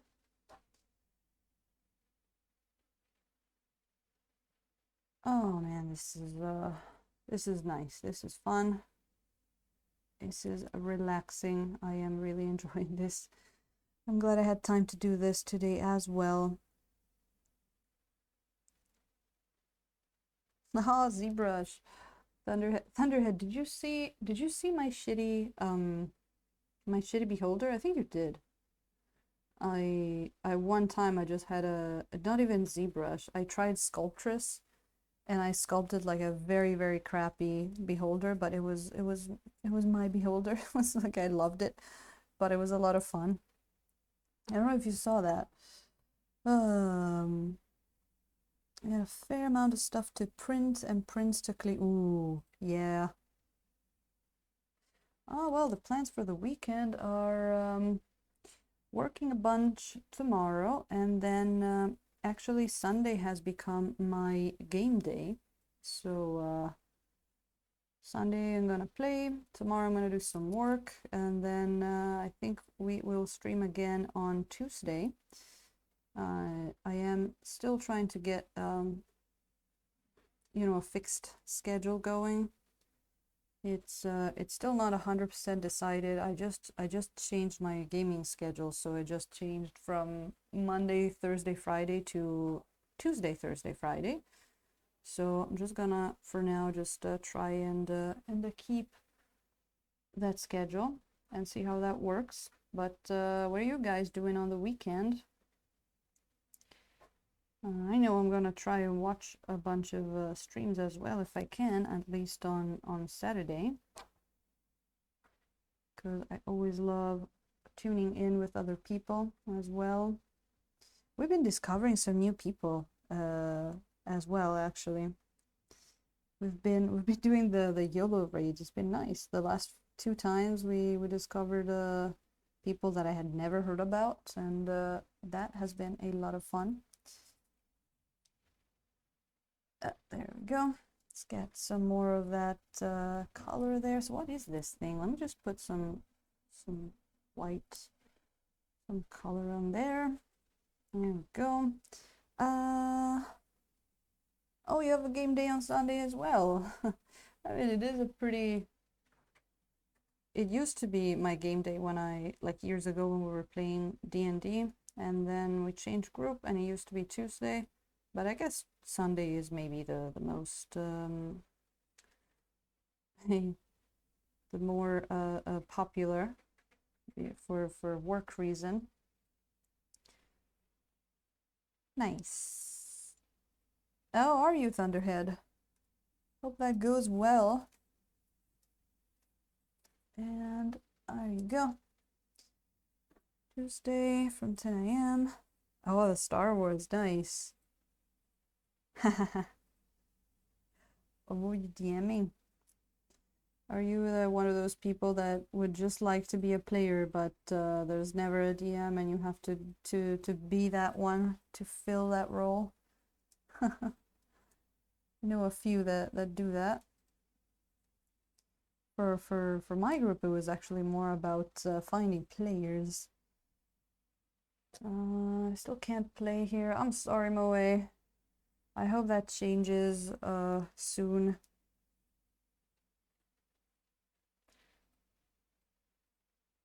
Oh, I'm assuming that's Call of Cthulhu. I actually never seen.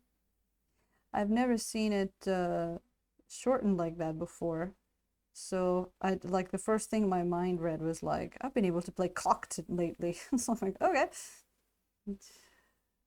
Never mind that. Yes. But then I caught up. Yeah, nice.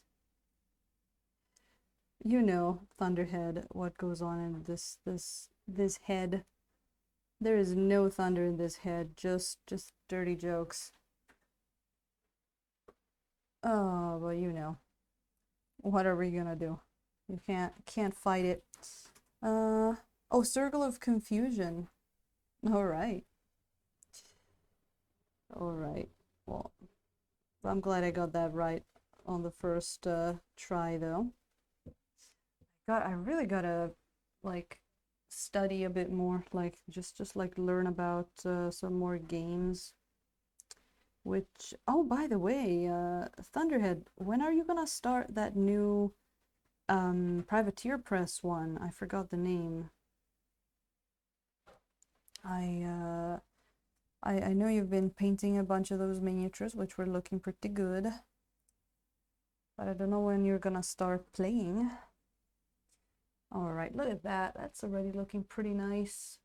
It's just like adding a little bit of a bright color of white, yellow, and brown into our pre-glaze, and we're done. So been working just systematically through the miniature, starting with the ice, then we went to the skin tones, the leathers, and now we're doing a bit of the fur. Occasionally, maybe I'll put some of the colors I have on the brush somewhere else. And we're just gonna go on like that and see what we can get today. It's definitely bigger mini. But I like big ones. I like big minis. Most way through one of my 2 started forces. Yeah, Thunderhead, you're a busy bee there, doing a lot of stuff. And I guess you also have that whole Discord community to keep at bay. You got a lot of stuff going on, man. I don't know how you do that, but yeah, pretty nice community going on, really. And recently celebrating the streamversary must have been really cool too. I'm so glad I got that stream, actually. It was really nice. Let me see here. Let's get a bit more of this yellow in there, a bit more thinner. Yeah, I've been definitely needing more thinner today because the miniature is drier than what I thought it would be, because I've been using that quick dry white, and so we've been having to thin down the paint, otherwise the thicker paint wouldn't stick to the miniature. So that's been really interesting. How am I gonna get in there? Hold on, hold your horses. Let me see. Wow, Can I show it and also paint it? Oh god, that's a really weird grip that I'm having on the miniature. I hope I don't drop it. Okay, beautiful. Definitely the hands holding them like that. It's you are creating a lot of dead space in here that I can't reach, but I kind of like the furs actually. Kind of like them a lot because they've got a little bit of blue in the darker areas. They're pretty cool. I won't say I won't deny that. That's pretty cool. Oh, look at that. Yep, we are definitely enjoying how that is turning out. So we're just gonna go on with the furs, more furs. We got a lot of fur, actually. A lot of fur.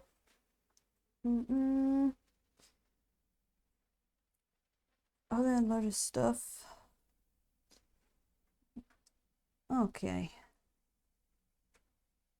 Go. Just get more of that going. And this one actually is a bit more green because it's closer to the pants, as opposed to up there it's more purple and blue kind of deal. So I'm just gonna, just by adding a white, off-white kind of color, it's actually gonna pick up what's underneath, and we're gonna see different variations of this color, which is pretty neat.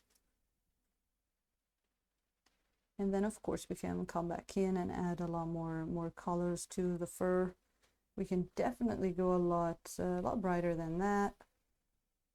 A lot brighter than that. Let's see here. There we go. All right. Oh man. Okay. Whoop. Okay. I think we'll caught up there. People having some nice exchanges. Okay. So I've actually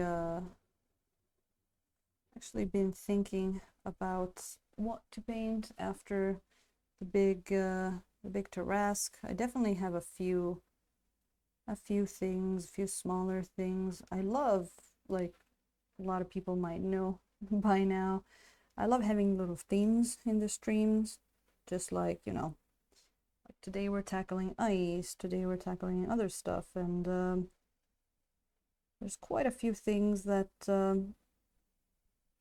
I want to try to do on stream. There's some like interesting cloth stuff. I have to find the proper miniature, but I want to do a stream about see-through clothes, because of course. And so actually I've been wanting to do something like super simple, like painting, you know, wood or stone or earth, stuff like that, like getting a miniature that's like maybe, I don't know, a stone giant, stone golem or whatever, and just painting that and just concentrating on all the colors we can put in wood. Then we've got of course we got a lot more skin tones that we can look at for sure.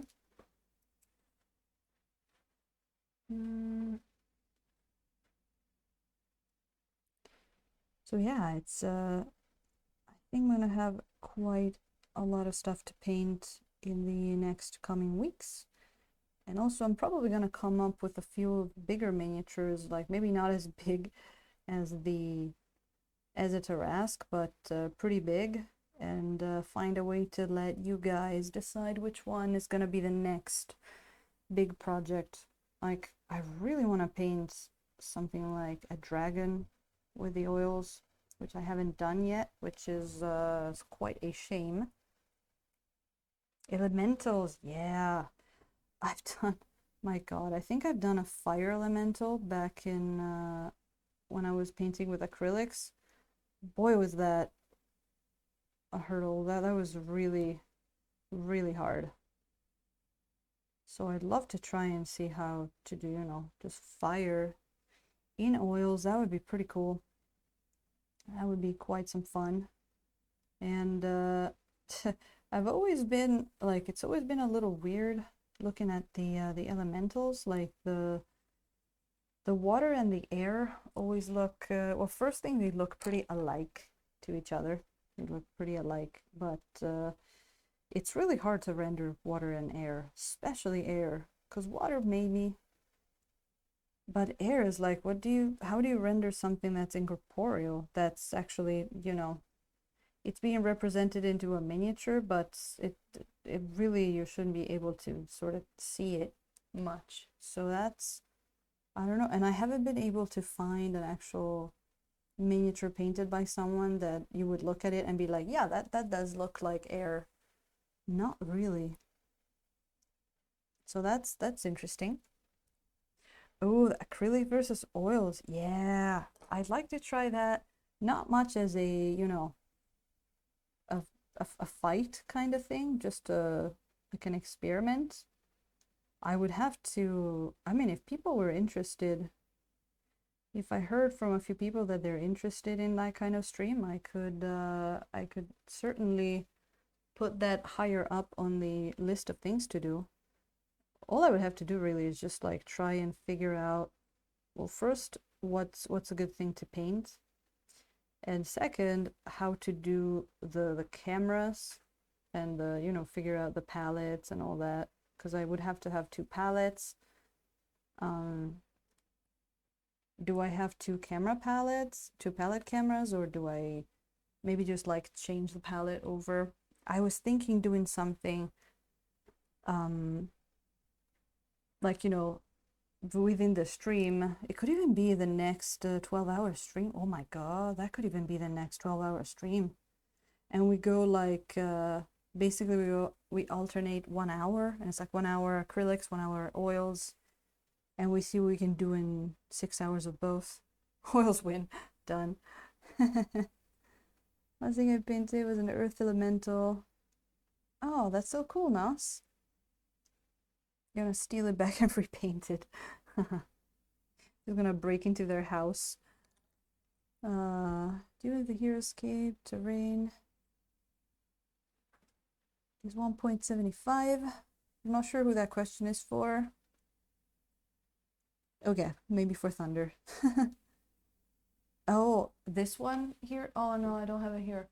I did paint him in acrylics once already, and I was trying to do some object source lighting, and that got pretty frustrating pretty quickly. So that could be one. That could be one. I would definitely have to see if, like, maybe choosing a sort of like simpler looking mini would be easier if we want to do something that ends in one stream. But that could be a thing. That could be a fun one to do, just like the next. I'm just gonna set another goal of some kind, whatever, for the 12-hour stream, second 12-hour stream, and it's just gonna be acrylics and oils together. The mixing oils and water stream. That, like, to me, that sounds like a lot of fun. I would have to like take a little bit and sort of like paint a few things with acrylics again to get back into it, because it's been quite a while, and I have to say that last time I tried painting with acrylics, I was like, oh my god, I don't remember how you do that. So I would have to get back into the loop there.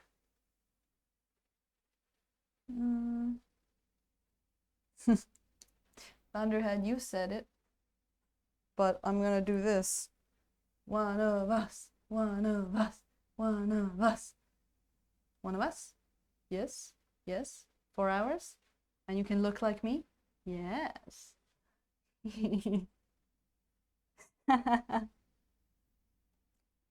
Well, you called for her. You called for her.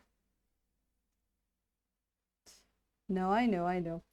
But it's gonna be the who's gonna be one of who challenge, Ah, well, we're almost done with our fur here. When I say almost done, we're about halfway through it. It's a lot of fur, definitely. He's a guy. I mean, it's got to be pretty cold around here, right? But you know, it's like I don't really think there should be um animosity between oil and acrylic painters. They are both valid methods, and people should be free to choose the one that works best for them. And it's awesome that we can have more than one thing to choose from, right?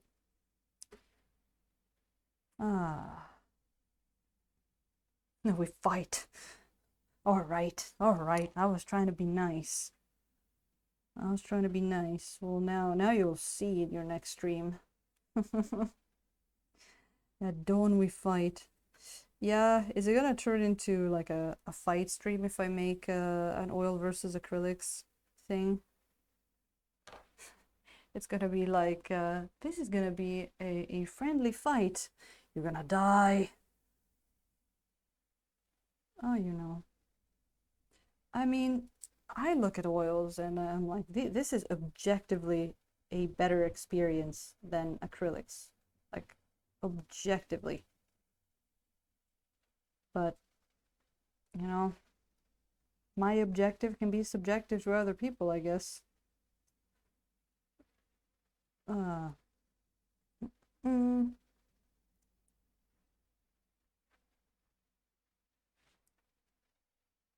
Oh, the good old modifying STL files. There you go.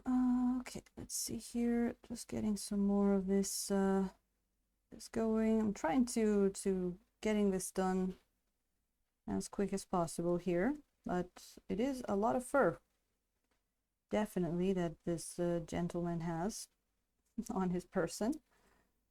Quite some fur, and might actually need a bit more thinner, and you know what? Might need a bit more. Yeah, it might have been a little bit too bright for down there. Let's see how that works like this.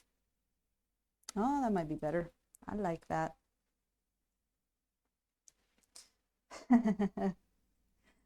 Place your bets. Oh boy. Yeah. Would it even be fair if it's like the same person, if someone like me who is partial to the oils paints, you know, the same miniature? Well, I mean, I never said it was going to be a fair stream, so maybe I shouldn't worry about that. Yeah. Yeah. I mean, we should do it. We should do it. We should do it just for funs. We should do it just for fun.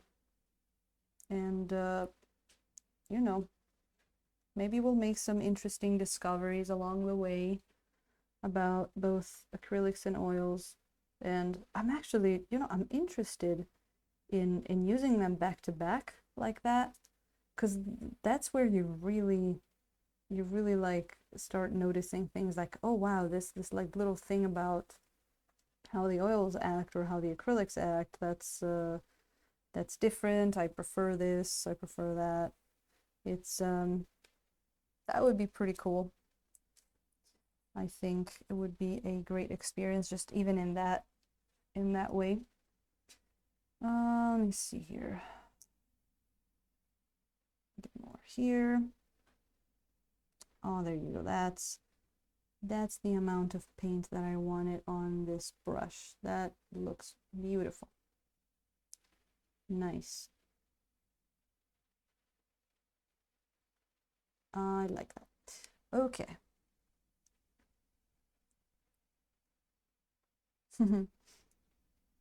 Yeah, it's pretty fun. Pretty fun. And I like the idea too of like maybe doing a dual stream with someone and either, I don't know, either painting the same miniature in oils, or one paints it in oils and one paints it in acrylics. or I don't know, painted with different color schemes. That could be a fun thing. I've never done a dual stream until now. I might in the future. I've been offered by a person or two, but in the beginning I was like, all right, let me first figure out single streams and I'll be back to you. But I think sometimes it could be fun to do that kind of stuff as well. But I think, you know, the main thing I want to focus on talking to you guys, because it is true that when you do someone, maybe you have someone on Discord that you're talking to in the stream, you tend to maybe ignore the chat a little more, and that I've been into some of those streams, and it's like if you're someone that likes talking in the chat and you know, interacting with the streamer, it can be less fun.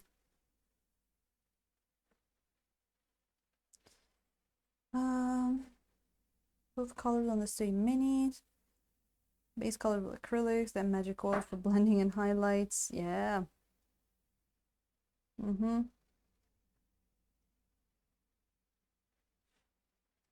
Yeah. That would definitely be some fun.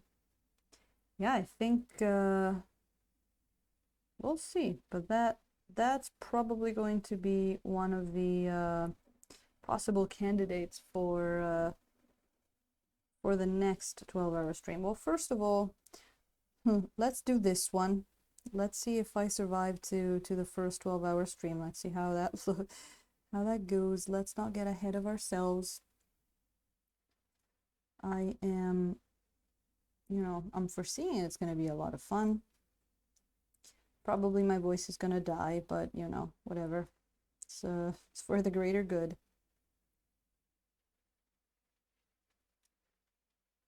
But if I decide to do it, I'm just gonna do a little bit of thinking and maybe pre-testing about what techniques I'm gonna use for the acrylics and all that, like something that can be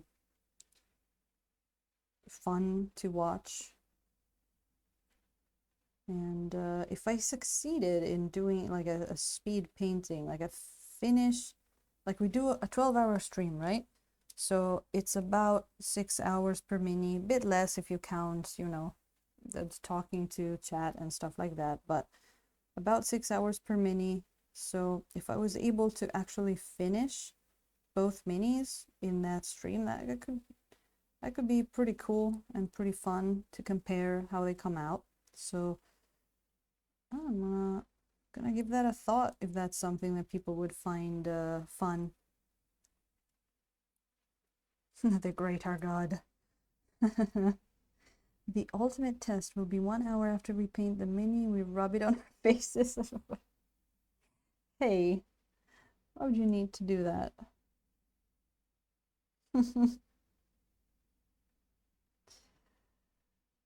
Well, if you put it like that. See, acrylic painters are weird. They eat brushes, they rub their miniatures in their faces. I don't know. I don't know how I could have been one of them. I remember I was never a brush licker though. It was kind of weird. It never really did anything for the brush. Acrylic will be fine. I mean, Thunderhead, I have done speed paints with acrylics. But I mean, acrylics, literally, you can put some acrylics down on the palette, on the wet palette, and rub them in your face, and they'll be already dry. That shit dries immediately. Like, I've known of people that are streaming painting in acrylics, and they'll stop for a second to answer their chat, and the paint on their brush gets dry. It's I don't know if I told you, it was really fun. No, I don't think I said. Maybe a couple of weeks ago, for our game, our DM asked me to do like a super speedy paint job of some minis that he was gonna use that same day. So I just, I just took out the acrylics and did that. Well, for one thing, I realized that I don't know how to paint with acrylics anymore. But apart from that, I forgot that you have to rinse the brush in the water every time you're done using it. And so I was just doing like I'm doing now. Like you see, I'm just putting the brushes down and taking another one. So like after a half hour, I grab one of the used brushes and I go to use it, and of course it's it's all hard and dry. I'm like, oh no, I forgot you gotta clean the brushes. Oh my god, who just came in? Oh no, we gotta hide. Is it Wopelius? Oh no, is it? That's a lot of people. Do I look good? Do I look good enough for all of these people? Oh my god, bringing the pain. Oh my god, look at that. Hello, people. Welcome in, welcome in. How was the stream? How many burbs did you make? And you didn't bring them over here though, right? Because they're gonna eat all my oranges. I hope you didn't bring the birds all the way here. Hey. Now I see two steel. Oh, because you're in both pages, I'm telling you. Thank you so much, Crazy Ferrocrafts. I love that name. Welcome in, welcome in. Citrus Thieves. You didn't bring them in here, right? You know I don't want them in my stream, even if they're beautiful sculpts that you make. I didn't see any burbs when I came in before. I saw the I saw the trees. Trees are fine. Trees are nice. But welcome in, everybody. Coming in from a another sculpting stream. Was it what? Epoxy was it this time? Thank you, James. Thank you so much. We've been systematically going through. We've added a little bit of lighter blues up on the ice. We brightened up the skin. We did. Oh, where's Armor Wolf? We were working on the leathers a little bit, and now we're just adding some whites up on the fur. So really interesting thing. Epoxy sculpts.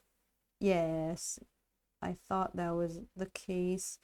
Oh, I gotta go see your latest Patreon video. You just reminded me. But yeah, really cool thing. I had the quick dry white. God, this thing is heavy. And the mini was almost dry after a day, which is really cool because almost everything had some white in it, especially the blues. So I actually had to change a little bit the way that I was painting because the mini was a lot drier than I thought it would be. So that was really interesting and cool.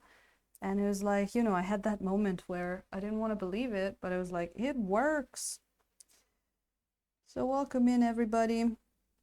We paint miniatures mainly in oils. We've done quite a lot of stuff so far. I'm relatively new to Twitch. It's been a few months.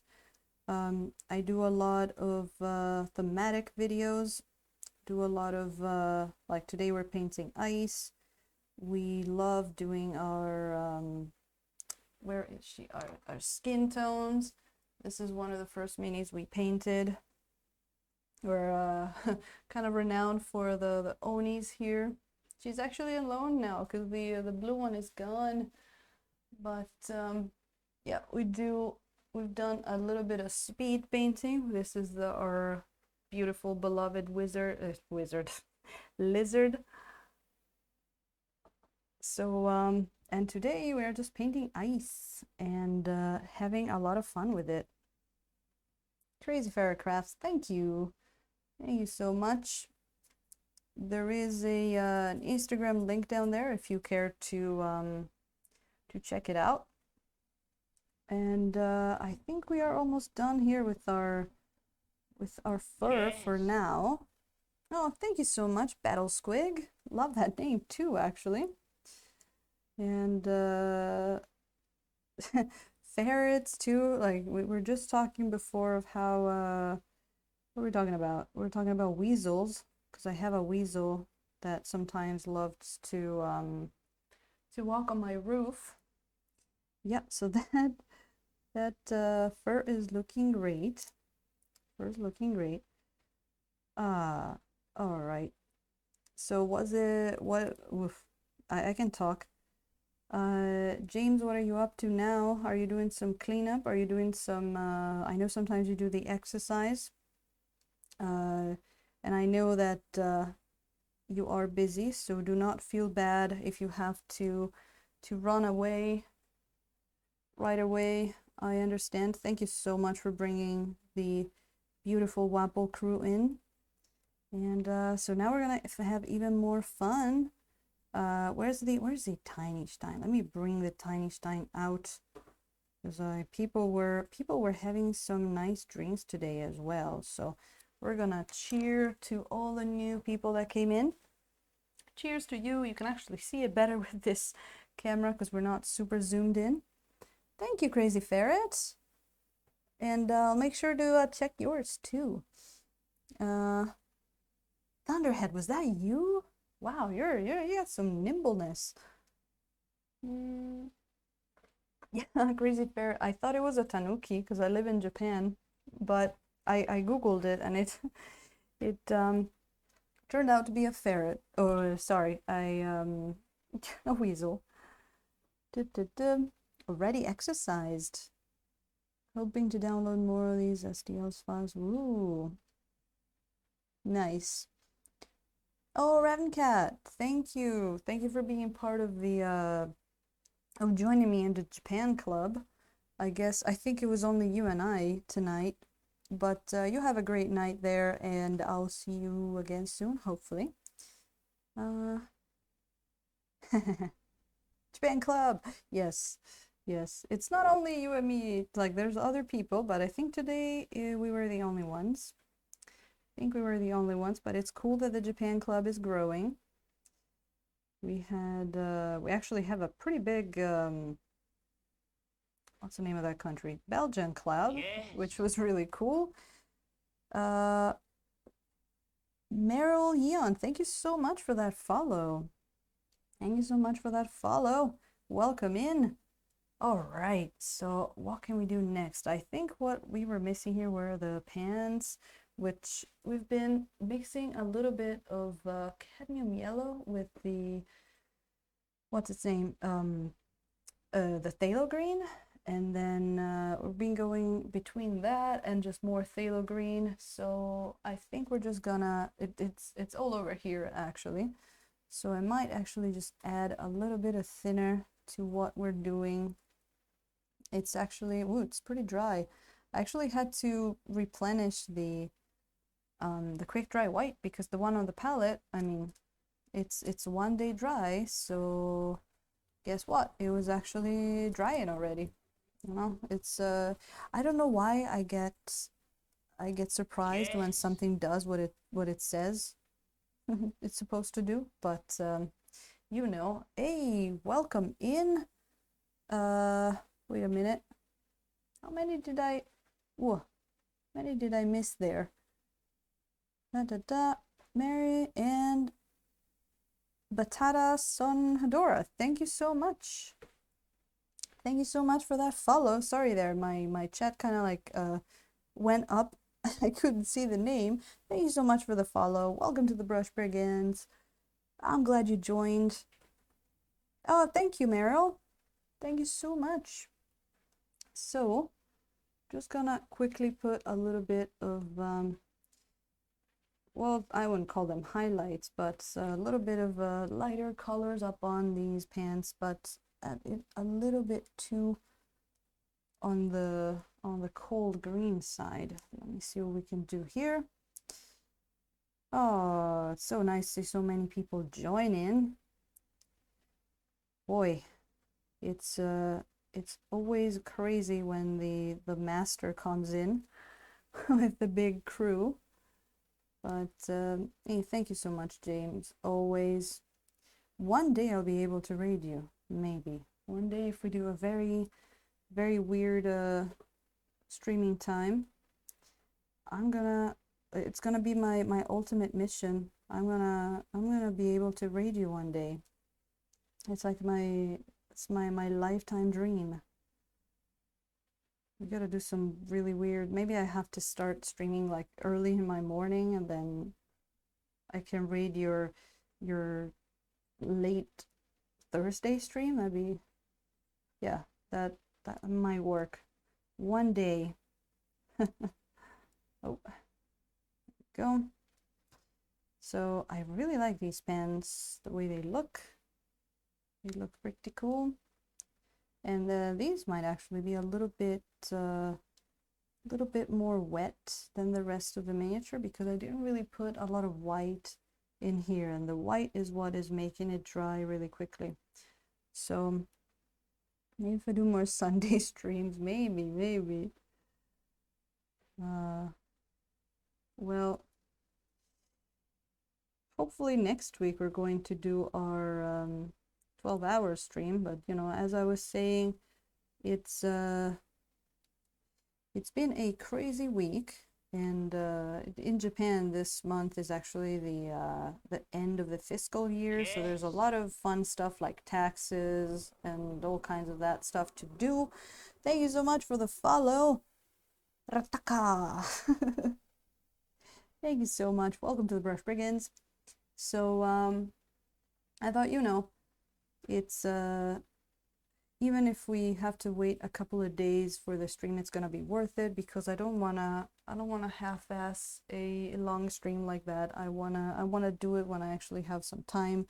But this week there was no way that I had time to be on stream for a whole day like that. I have done 12-hour streams of work, yes, like offline, but you know, it'll come. And we were, you know what we were talking about before? Oh yeah, there's also that. There is also that. Is that no, that was yesterday. Jim never sleeps. Yeah, he does not. We were just talking about it. He's like an undead king or something. But you know what we were talking about? We were talking about the next, because of course, but we're talking about oils versus acrylics, and we were saying that that might actually be the next 12-hour stream after the big Tarrasque. We could actually just, you know, I could figure out a proper mini, and we give it, you know, do it 1 hour, 6 hours each, and just try that. It sounded like people like the idea. I know, right? Sleep, poof, who needs that? And yeah, I'm toying with the idea. I don't know if that's feasible. I would definitely have to get back into acrylics a little bit and make sure that I can produce a good, like, speed paint job before doing that, because of course, like, I want it to be interesting and entertaining. But it would be really cool if we were able to just, you know, finish 2 miniatures in 12 hours and just compare what kind of process and you know, how easy, how hard it was with both. And that would be just a fun one. That could be a fun one. I know we've been talking about maybe doing something like that. Why not? Just to have some fun, do some shenanigans on stream for 12 hours. That could be fun. Just like, you just change out the palette well, that's a lot of paint. Change out the palette every hour, just like, I thought that would be probably better than having 2 palette cams. You just like take it, put it out, and then put the other one back in. Could be that, yep. You know, just toying around with the idea.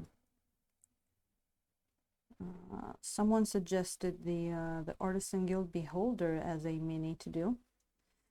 That is one that I actually have been wanting to do again in oils, because I've done it in acrylics once and it was very hard. but I don't know if it would be a good one to do because it's one of their earlier ones and there are a lot of areas that are very hard to reach. I definitely wouldn't mind having a one that's a little bit easier to paint so I can concentrate on just the technique. But Army, what did I say? Did I say something wrong? Maybe I said something wrong. I don't know. Sometimes I don't say the word. Did I not say Artisan Guild maybe? Not sure. Oh no, don't worry. I see. No, but sometimes it'll happen that when I'm talking, my brain will think a word, but my mouth will say another word. So, oh, there you go. So we're just adding some little bit of lighter colors in there. Just we barely have to actually to blend. It's really cool. Barely have to blend our stuff here. So let's get that. That's all. You know what? How about we add a little bit of indigo to the mix? Just a bit. Bit of indigo, bit of white. See what that looks. Let me see where. Over here, I think we're getting the colder color going on. And these pens look really cool. I definitely like how much detail there is in this miniature. Not too much, not too little. The only thing that's a little weird is that like some of the leather is very nice and detailed. It's got some, you can see it's got some like wear kind of texture on it. And then you have these things here that are completely flat and they got nothing on them. So that looks slightly odd, but it's fine. It's a very, very fine, very cool looking miniature. And it actually comes in more than one position. Actually comes in more than one pose. There's a really cool one that, really cool version where he's throwing a massive rock, which is also pretty cool. I was tempted of doing that one. All right, let me see here what else we got. What else we can put in there? Ooh, I know what we can put in there. We can get a little bit of that sweet, yes. What is that called? It's a purple matter. Let's see how that, oh, purple matter with a little bit of green in there. That could be pretty sweet. Let's see how that's gonna look. And being stuff that you sculpted. I know, I remember you were saying that. You were saying that. The only thing I've ever sculpted and painted was that little beholder that I showed you, but I do remember being like, wow, why didn't you add a bit more texture here? Stupid. So, yeah, definitely. It's pretty funny. It's like, who sculpted this? Oh, it was me. Oh, well, you know. Do you? Well, I guess, you know, maybe sometimes you even end up complimenting yourself a bit. It's like, oh, wow, this part feels really good. But I guess the times where you just yell at yourself are more frequent than otherwise. Freehand. Nosferatu, you know what? I was thinking about that. I was just toying around with the idea of maybe putting something on that. And welcome in, Mabel Road. Mabel Road? Mabel Road. Welcome in. Thank you so much for that follow. It is super appreciated.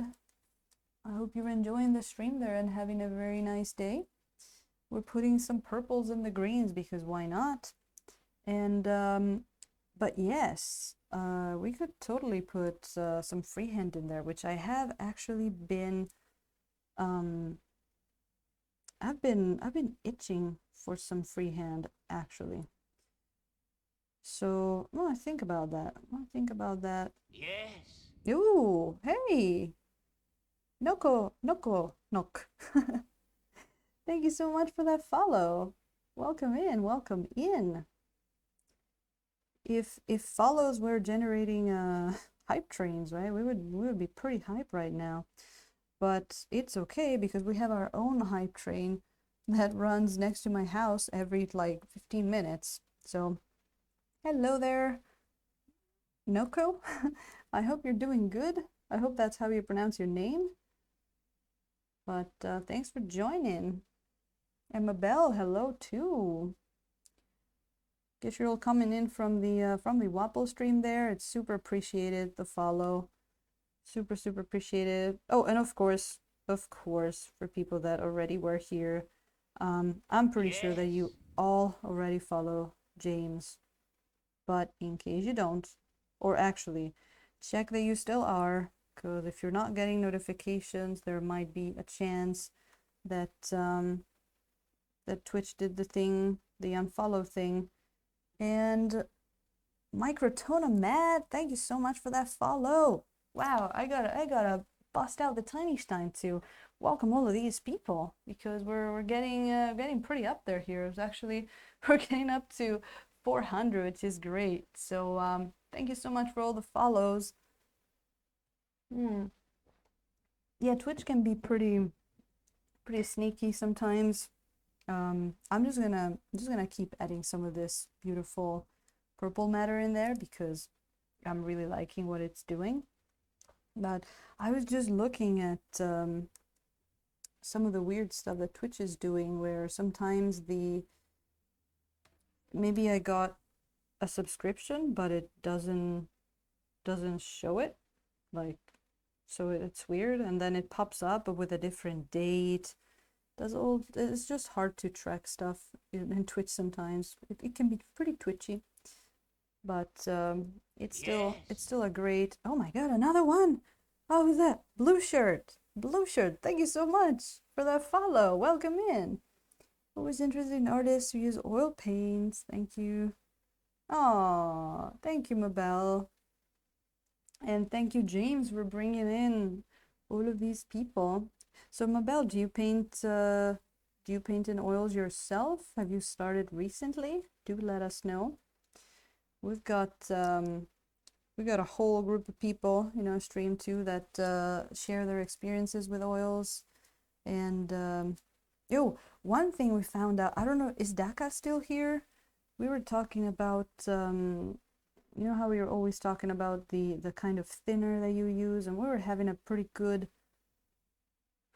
talk Yes. about that. Oh my god, is that a robot? H34DCR and all that. Thank you so much for the follow if you're a real person. Just started. Ooh, that's exciting. That's exciting. Oh, you're gonna get up so quickly. You're gonna get up there. It's you'll see the learning curve is pretty, or actually not the learning curve, but like the progress speed is so quick. Oh, there you go. Yeah, I thought. Mm-mm-mm. Confirmed robophobe. I see numbers and I'm like, oh no, you know.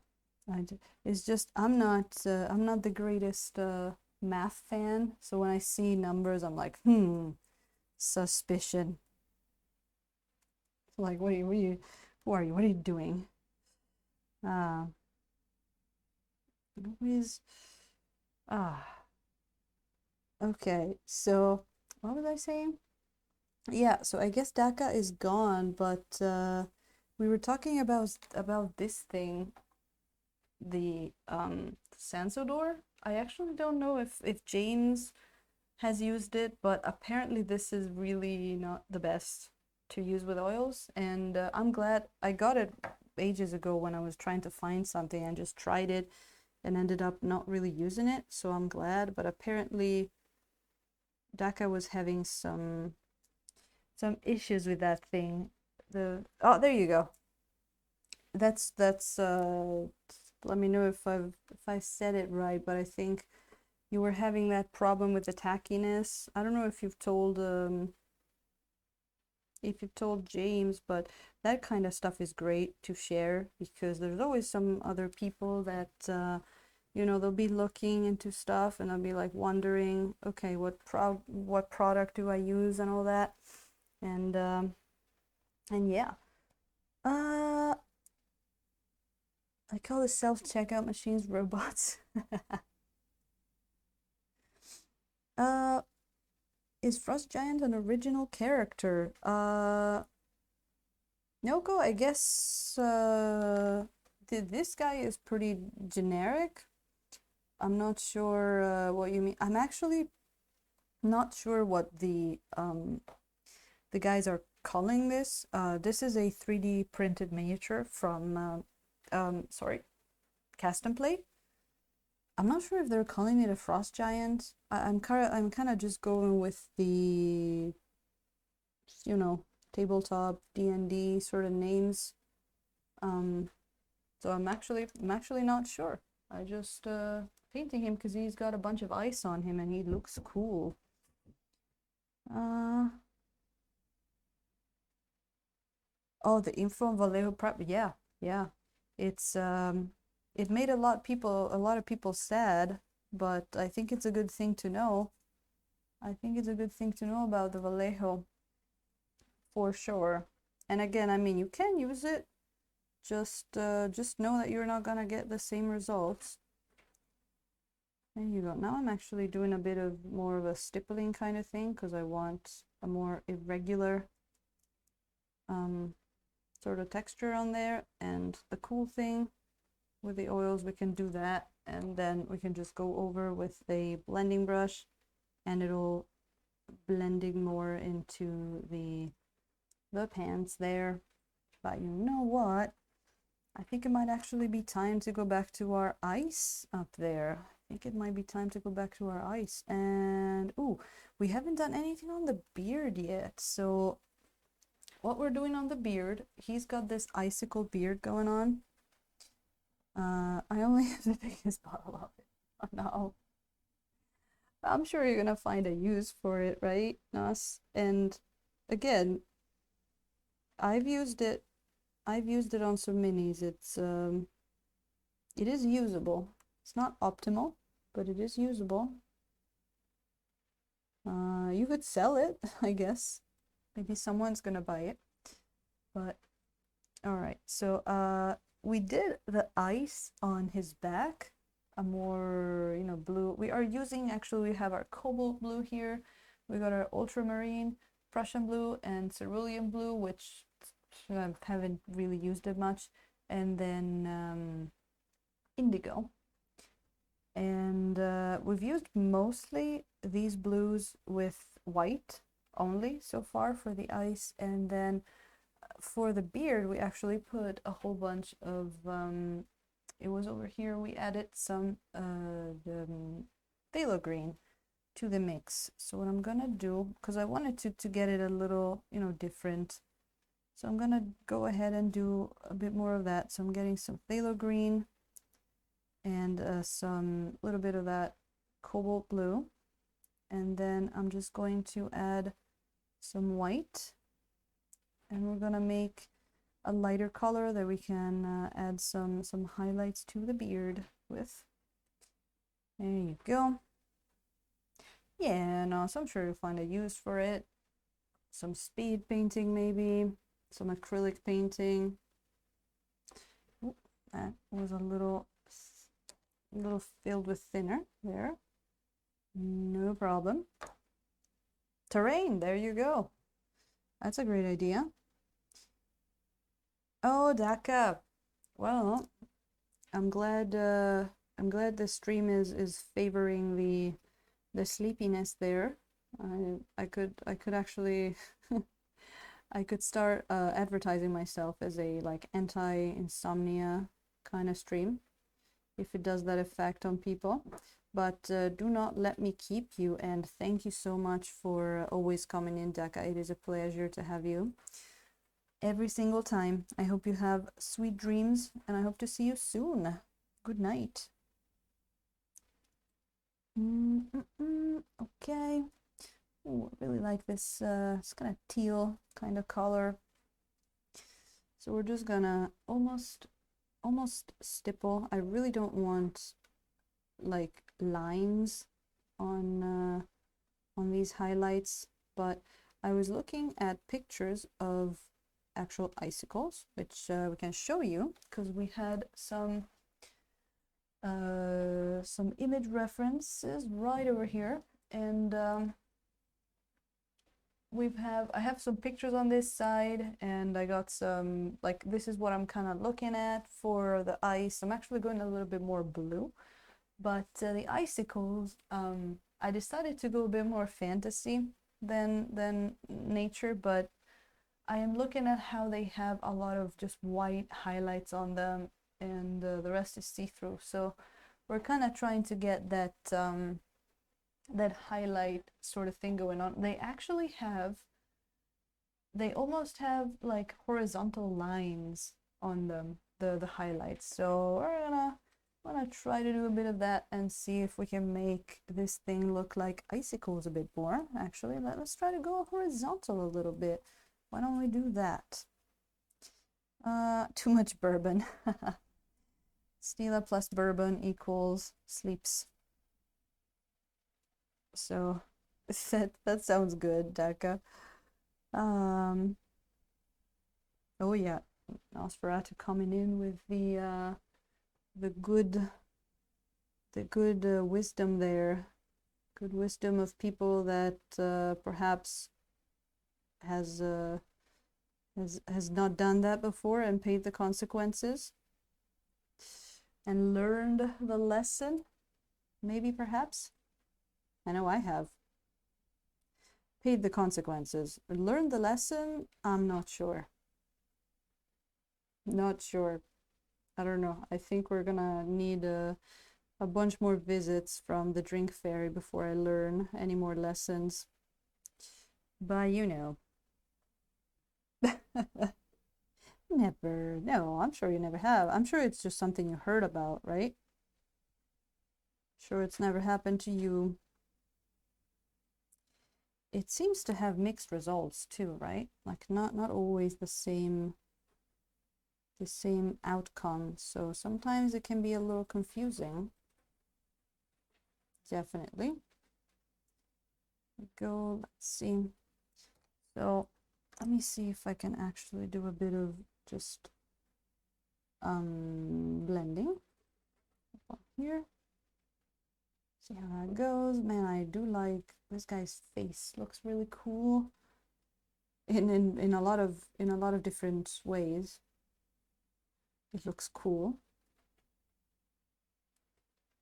Okay, let's see here. Let's get a bit more of this white. It's very thick kind of white. I mean, it might also be because I'm using it straight out of the tube, because I haven't had time to thin it down, but it is quite a quite a thick. I mean, this thing weighed a ton. This thing is so heavy. I didn't have hangovers until my late 20s. Wow. I might have been a little earlier than that.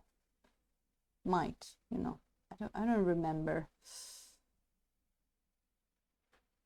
I don't remember correctly. There you go. Just a few drops of white in the right place, and we got ourselves some nice icicle, cool stuff going on. Let's actually, let me see. We're gonna use a few different colors. How about like I get some lemon yellow and white. Man, this thing is thick. How would that look if I add some highlights of that kind as well? Just to see if we can get a little bit of diversity of highlight colors and how that would look. Ooh, look very, very white. Might have to add a bit of, maybe a little bit of blue in there just to get it not too white. There we go. That might have been a little too much for it, for its own good. There we go. Oh, Waterjelon is in. Hey, welcome in, welcome in. Nice to see you there. How are you doing? We're doing pretty good. We just got raided by James, so a whole bunch of new people came in. We had like a follower hype train. I know it's not a thing, but that's basically what it was. Whole bunch of new followers. It's crazy, and we're having a blast painting this guy. He's looking amazing. Really nice print. So, and now we're adding some highlights up on this ice because it's very icy. It should have a lot of reflections.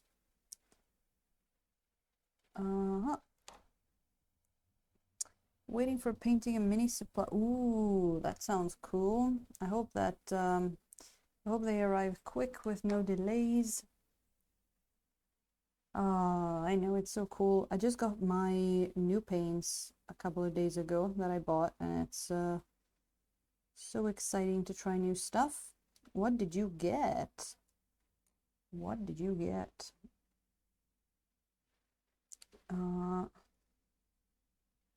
And I wonder if that's like some additional stuff you have, or if you're starting painting. I'm curious. There we go. All right, so let's go ahead with this a little bit more, and we can get into the ice up on the back. I kind of like having the two different colors of the ice here, actually. Got a bunch of necrones. Ooh, new brushes and paints. Oh man, I gotta get myself some new brushes as well. You just reminded me. Gotta get myself some new tiny brushes, because I'm running out of brushes with a good point. And luckily I never buy expensive ones, because I would be getting pretty close to broke if that was the case. Look at that. It's looking good. Looking good. Can if we need to, we can go back in with some darker color as well. I really like the greenish blue that we've got going on. Really like it. I'm actually gonna pick up some of this if I can, because I really like this teal kind of color.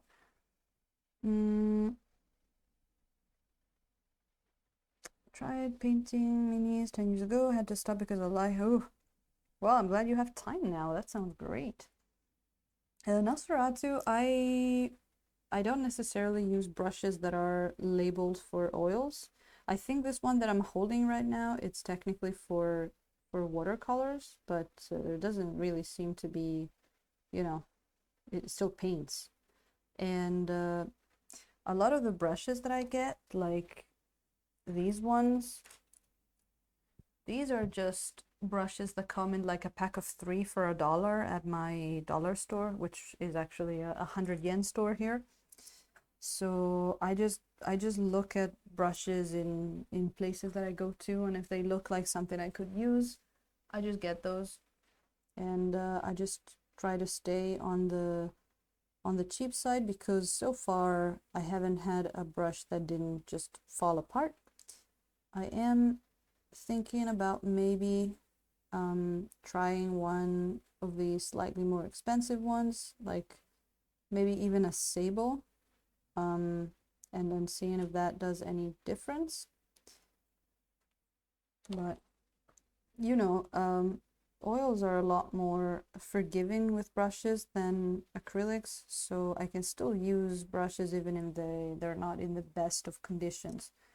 But one thing that I'm getting is I'm getting a lot of these tinier brushes to split and to completely open up, so this is really not the best. I know there are some really cool brush sets you could get from like Dick Blick if you're in the US. But I can't get those, so I just have to try a bunch of stuff here in Japan and see what works. Sort of make my own library here. Yeah, really nice. You can use the brushes that you use for acrylics, really. And once they're washed, you can just interchange them. Like I know the brush cleaner and restorer from I think it's from Winsor and Newton, is it? It just works with both brushes. Oh, that, yeah, of course. You get the real sable brushes. Yeah, there is that too. There is that too. And apparently lately the synthetic brushes apparently have been better than the sable. So, you know, that's a win-win, I guess.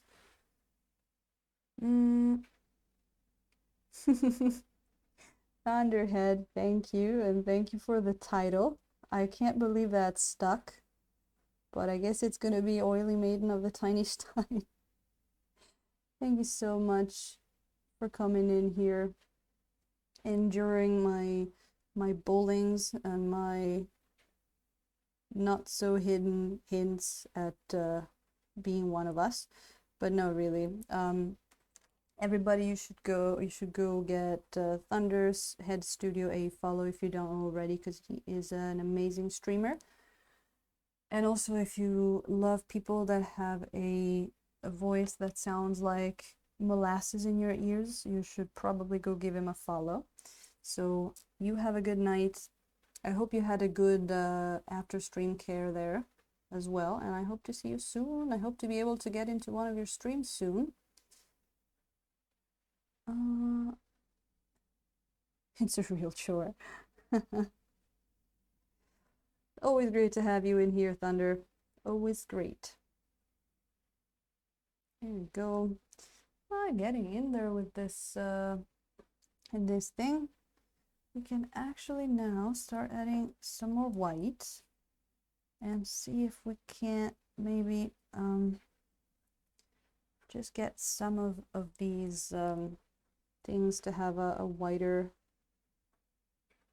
edge. We can do, I mean, we can do a lot more highlighting later, but kind of like that. Kind of like what I just did, to just give a brighter edge to some of these. And we also have the back of the head we have, which is kind of hard to get to. But we're going to try. Man, now I'm feeling like, how am I going to get around that huge Tarrasque Mini? We're gonna have to do some tests on that. Oh, it's time to eat for Moe. Bon appetit, and I'll see you soon. Hopefully, I hope you have a great that would be lunch, I think. Maybe, hopefully. Yes, I think that's lunch. Sorry for we're gonna just have to look at the top of this guy's head for a bit. There we go, almost. It's kind of hard not to be able to prop myself. Oh, there you go. That was what I wanted to do. And then we're just gonna do, let's go around the head and put in some white over here. And the more highlights and shadows we put in, the better this guy is gonna look. Cooler, literally, the cooler he's gonna look. Yeah, it's just a lot of reflections involved with ice. It's gonna be hard to make it look see-through, but we can go for the more fantasy kind of ice.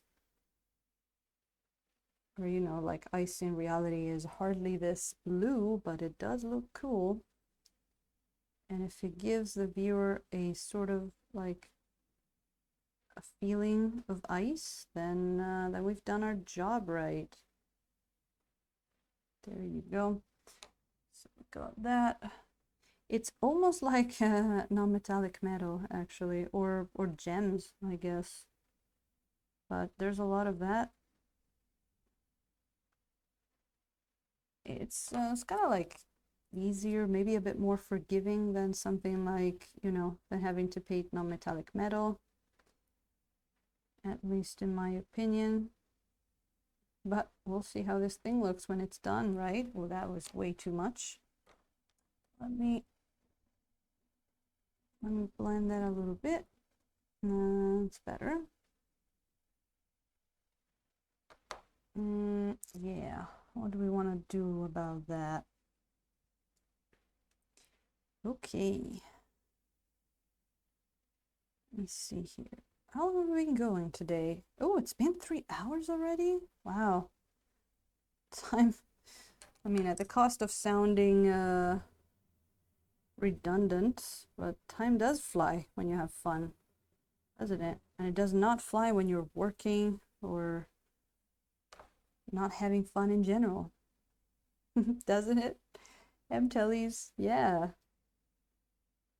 Really? Wow, 3 hours. I didn't think. I thought it would be like 2, maybe? Yeah, oh, that's why, like, cause like, I hope you can't hear it, but my stomach is really grumbling. Like yesterday. I don't know why. Like, I have lunch and still the stomach goes crazy. But I'm like, why am I hungry already?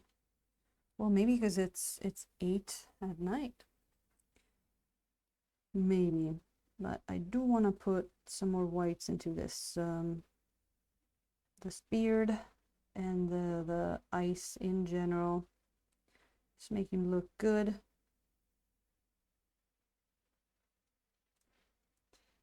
Yeah, it's looking pretty nice. Yeah, this miniature is fun. This miniature is a lot of fun. I would definitely love to get to that point where I can do more, you know, one and done miniature sessions, painting sessions. Kind of like James does, because I really like that. Just like it's one stream, it's one miniature. We're just gonna paint that whole thing. But I think I have to balance the experimentation, discovery. I'm still, you know, still working with somewhat of a new means here of painting. So, but I think if we keep streaming this way, I'll probably get a lot quicker, a lot like in a very short amount of time. And we've already seen the potential of oils and speed painting, right? So it's there, it's there. I kind of feel like, you know, I'm taking all this time, which is just pretty short still, because it was what, like 3 hours last time and 3 hours now, and we're at this. So, but I still feel that if I had given myself a number of times, like, okay, you gotta paint this many in 4 hours, I would probably have done it. It's really about getting into that mindset. There we go. Okay, let's see there. It's not looking bad. Yeah. Okay, the head is looking nice. Well, let's put a little bit of blues back in there, or whites up there. Let me see here. So let's get back to our cobalt blue. Add some white. Just need a lighter color there. Let's see what we can do up here for our ice. All right, let's go. So here is going to be where we really decide where we want our highlights. That is quite an amount of paint. Oh, look at how it blends. Crazy. Still can't believe it. Can put some here. We can put some over here and up here.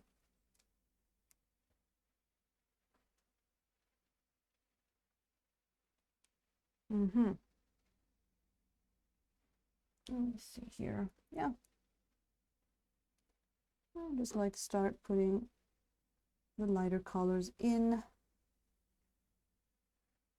We can add, we can subtract. It's going to be pretty easy to play around with it, but man, how much paint gets on the brush. Like I keep we can't even see it, but I keep cleaning it, but there's you just need very little paint. That is the truth.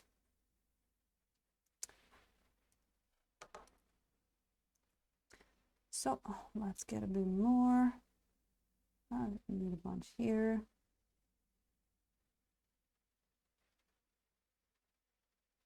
So ice is a lot of fun. I definitely want to do more ice. Maybe we could explore, you know, a few different techniques for ice, like a few different kinds of colors. For example, you know how here we have the more greenish ice and the bluish one. It could be something like that, or it could be something like going more realistic versus more fantasy.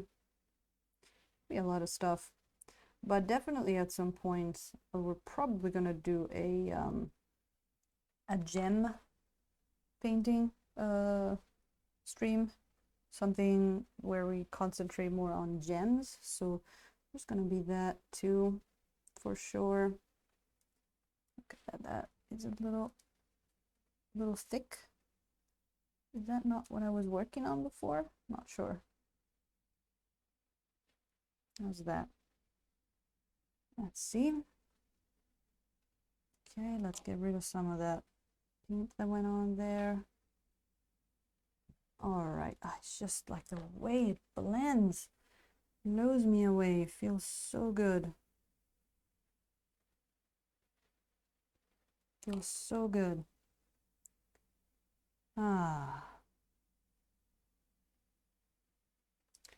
So I hope everybody has, you know, some good plans for the weekend or some relaxing stuff to do. I guess it's probably Friday for everybody now. I never know. It's always weird to try and figure out what time everybody's in. Let's see here. Got it like that. And like that. And here. Oh, look at that. That's nice. I dig that. So then we can put some over here. And here. There you go. We can go back and forth. Kind of just going with like, okay, what direction can I hold the miniature? And then we're just gonna go back and look at it from different direction. Really, no, I guess it's a pretty, you know, situational thing. If you never play anything in, you know, in an icy kind of scenario, you don't really get to. I'm trying to, when I can choose what to paint, I'm trying to cover a whole bunch of different different themes. Sometimes it's stuff that I just love. You know, I would love to experiment. Like a lot of the skin tone stuff is like, well, I love doing that stuff. I've never tried, you know, this kind of color or this kind of color scheme. So let's do that. Just trying to, you know, slowly get a library of videos that tackle a bit of everything. But I like just like the style of being like, okay, today we concentrate on this thing. And it's great for future reference as well, you know. Like now, next time I have to paint a certain thing, I'm like, oh, let me go back and see what I did in that stream, you know. Definitely helps. It's really starting to see some iciness coming out, I think. So we're just gonna keep going this route and see what comes of it. So definitely let me think. I'm thinking also about where these pieces are, you know, facing, what should have, you know, what should be reflective, what should be darker. Again, I feel like you get a little bit more freedom of choice with something like ice like that, but still gotta make it look good, right? And then you got that. But definitely it's cool when you get like a commission or something where it's something that you normally wouldn't paint and you get to try your hand at doing new things. That is also a lot of fun. Gonna put some on here.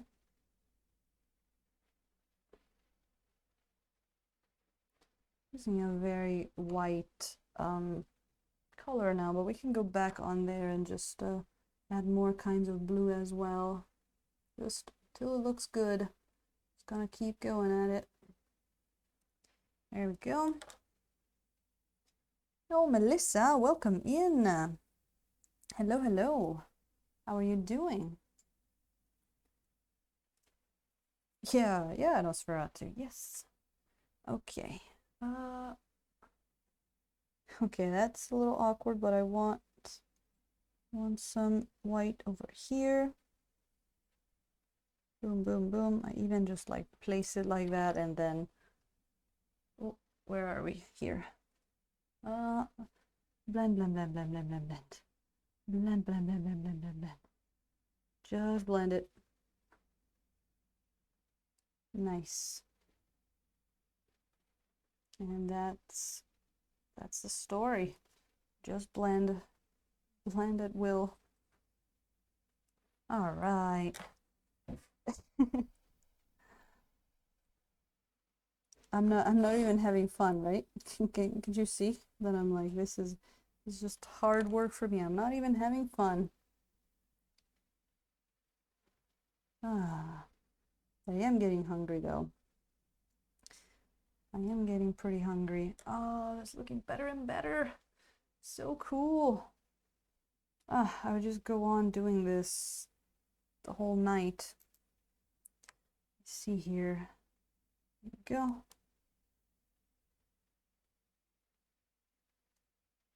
All right. Just doing some blending. I could totally spend just the rest of the night on this thing.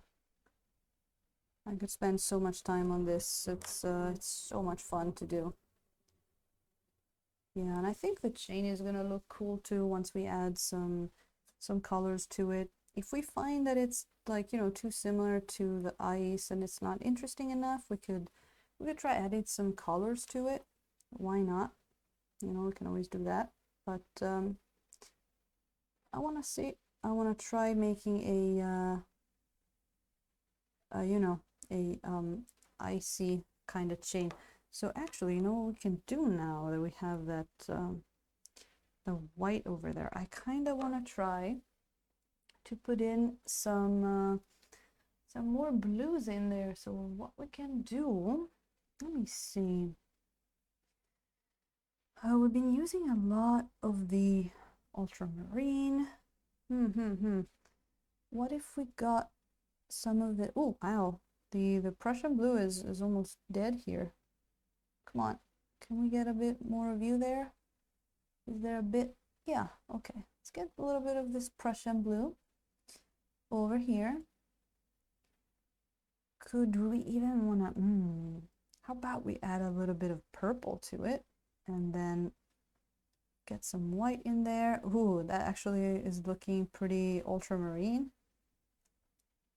But we're gonna add a bit more purple and see how that looks. And see how that looks and see if we can make a different enough blue that let's see if it's gonna look good. And we can do some interesting color variations here in the ice. Like, for example, over here. Ooh, that's pretty bright. I was actually hoping for something a little darker. Let me add a little bit of Prussian blue back in there. Yeah, and even maybe some indigo. Whoa, that's a lot. Ah, too much indigo. No, go back. Okay. Crisis averted. Okay. So let's where are we here? Zoom is okay. Ah, yeah, better. So let me try to put some of that onto a few parts here that I was looking at before. A little bit here. Yeah, that's a more purplish kind of blue. And we haven't put any green in here yet either, so we can, that's actually another thing we can do for sure. Actually, yeah. We put a few of these all in here. It's still a little too, ah, you know what the heck, let's just add some green to that. Just add some green, bring it back to the blue. Yeah, I wasn't too convinced about that. So maybe just a more like green and ultramarine kind of color would be good. This is why it's like, it's just so much fun to try different things. Let's see. Put some here. That, oops. That does look better. That looks like a fun color actually. So we can get some of that over there, over here. Oh, I found another spot where I can get it in. Oh, that looks pretty nice. That looks pretty cool. Then we can get it in here. And I'm seeing how we're gonna have to get some darker colors back in there pretty soon. Oh, look at that. Wow, that's a cool looking color. Whoops, sorry, I was out of the camera there. I apologize for that. There we go. Let's see. I'm trying to turn the miniature in different angles. We got this one here. We can get like over here a little bit. Yeah, look at that. So I know this looks awkward, but it is necessary to turn the mini around like that. Yeah, I think in a bit it's going to be time to get maybe some indigo blue back in there to get some of those darker blues reestablished. I think it's going to have to be something like that. Pixel props coming in. Oh, I'm glad you accepted the apology, Nosferatu. I wasn't gonna sleep tonight. Pixel props, how are you doing? Welcome in. Pixel Props is another great streamer, you guys. If you don't know him, he makes amazing props and it has a very varied stream. You know, if you don't like people painting miniatures all the time and you want to see a little bit of something different, Pixel Prop is your man. By the way, having coffee number 2. Oh, I'm sure you're pretty happy there. Is it dry brush time then, almost? It's gotta be almost dry brushing time then. But I meant to ask you, did you end up trying those oils in the end? That were made for you? Did you end up trying them out? I would be really curious to see how you like them, if you did. Oh, there you go. Let's get some of that indigo. Need some more. There you go. That's what I mean. Not try the oils yet. Well, you sounded pretty busy yesterday when we were talking, so I'm sure.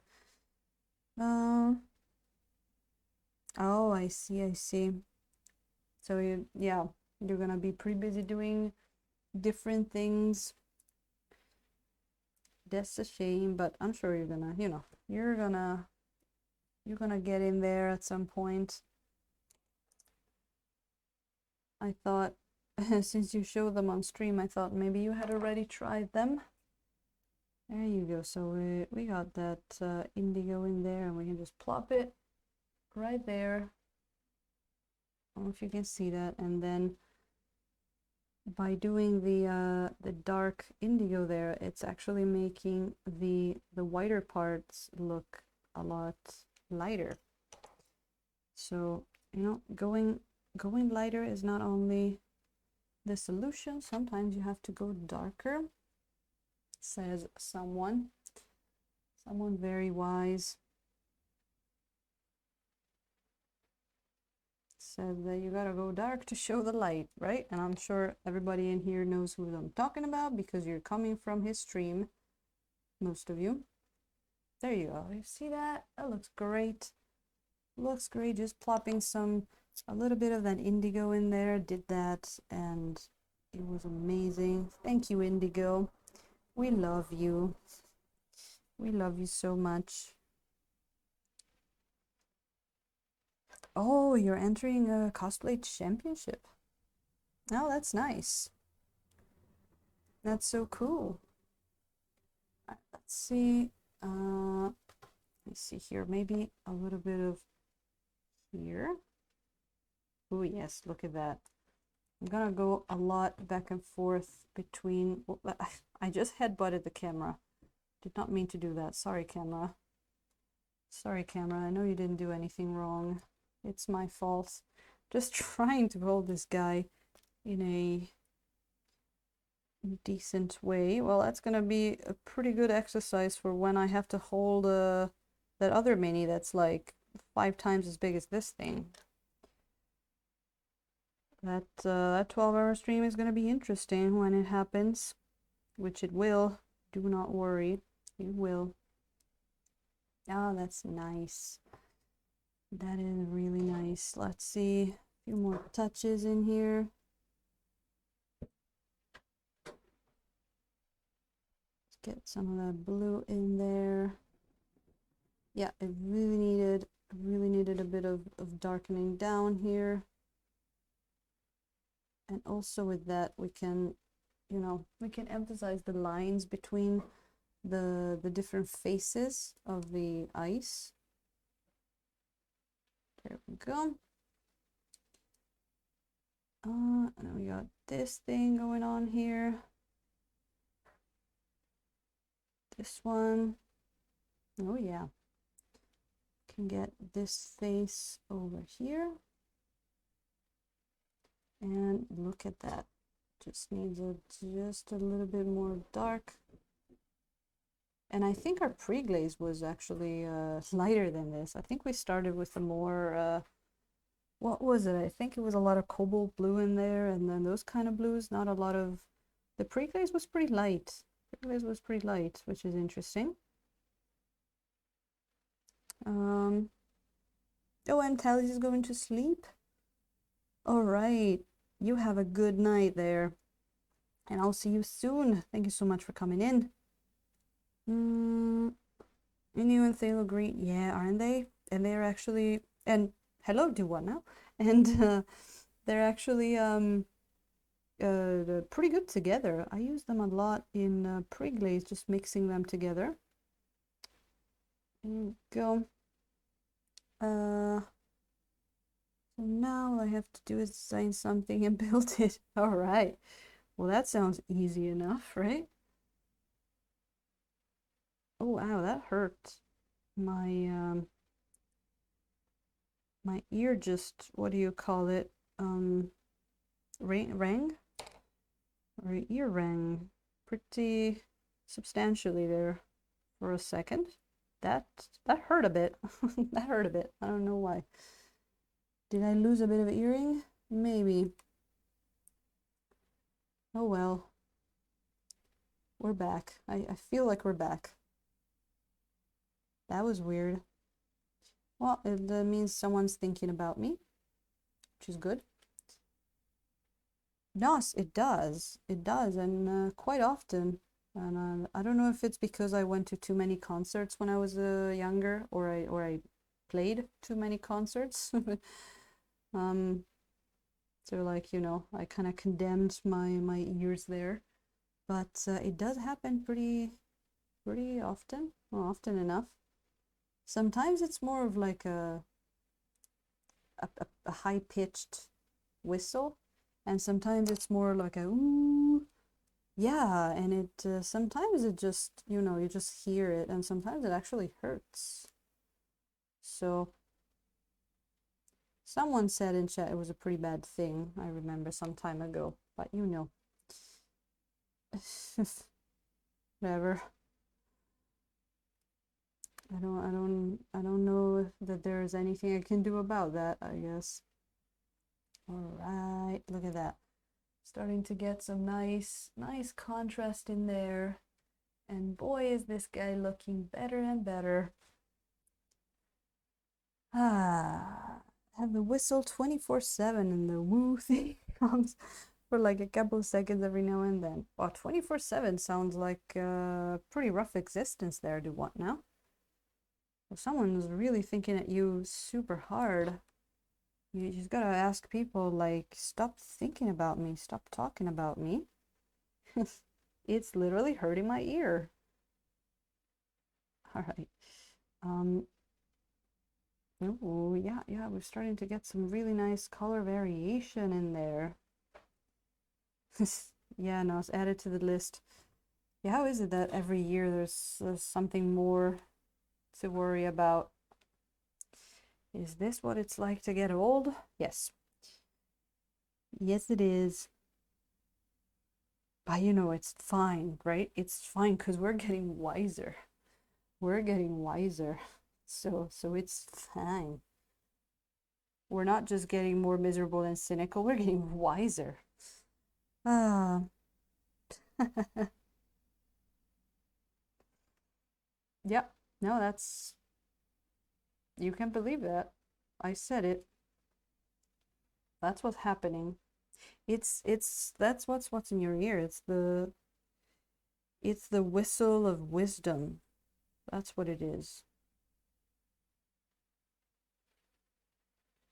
Ah, yeah. You gotta laugh. Okay, it's getting that, using the blending brush to get that beautiful, those beautiful blending tones to blend. Make it feel all nice and blendy. Because we gotta get all of the smoothness, not just some. We need all of it. Yeah, starting to look pretty ice. I am digging it. All right, well, we're gonna need a lot more white in there for sure, but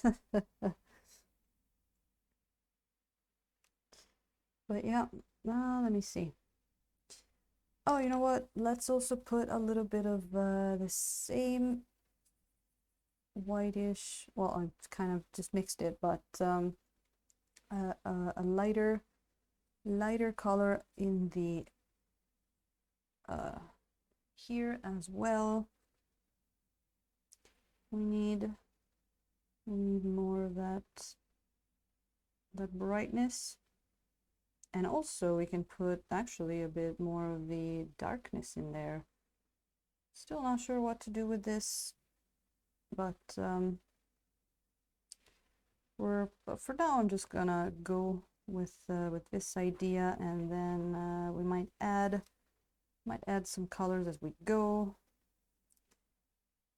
But for now it's looking pretty good. Get away, hair. No, I don't want you. Okay, there you go. Boom, boom.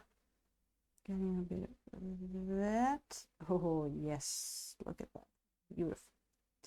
Yep, Yeah. It's looking pretty good.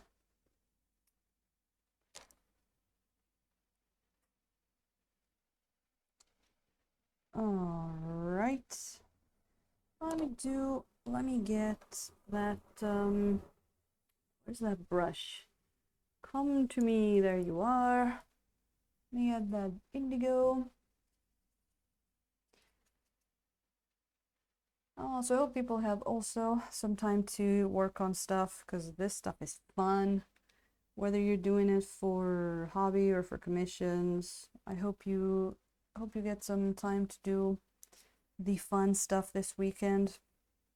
I know not everybody has the weekend off, but I know a lot of people do. That's actually a really good time for me to work, because I don't get a lot of emails on the weekend, so I can actually work more undisturbed.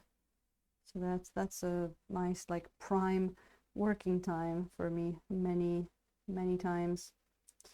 And two, it's like, yeah, I could go out, but everybody's out because, in Japan, like most people, they do the 9 to 5 work week. So I actually like just working on the weekends and then going out during the week when it's okay to go out. One day the craft room will be done. I hope it will be pretty soon, because it sounds like you got some nice games going on, Nos. So to the craft room. Oh, I actually needed it.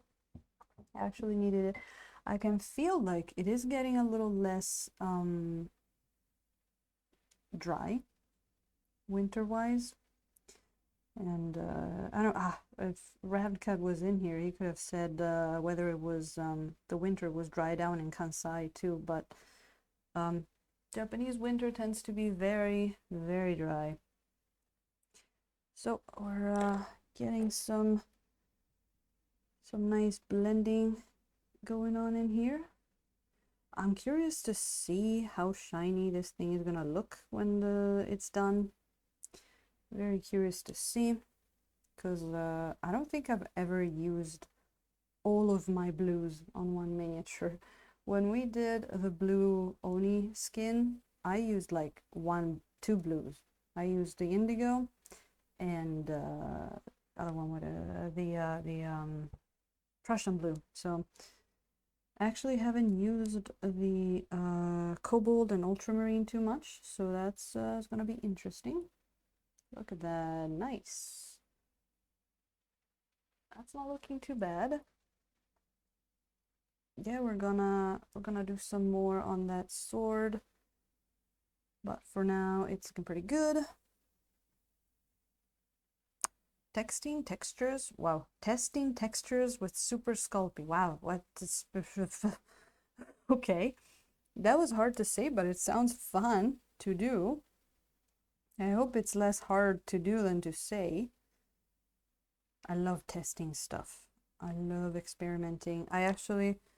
Where are those? I really want to get to maybe one of the next streams we can do some fun experiments with these and do our staining test. We could actually test a bunch of the blues and see how much they stain and what they look like. Right? All right. So let me see here. Got a few spots to blend. Starting to look pretty good here. Starting to see some nice details popping out. It's starting to look pretty good. I think the sword is the piece that needs the most work, because we haven't worked on it too much. But I think I see where it's going. Thank you, Nos.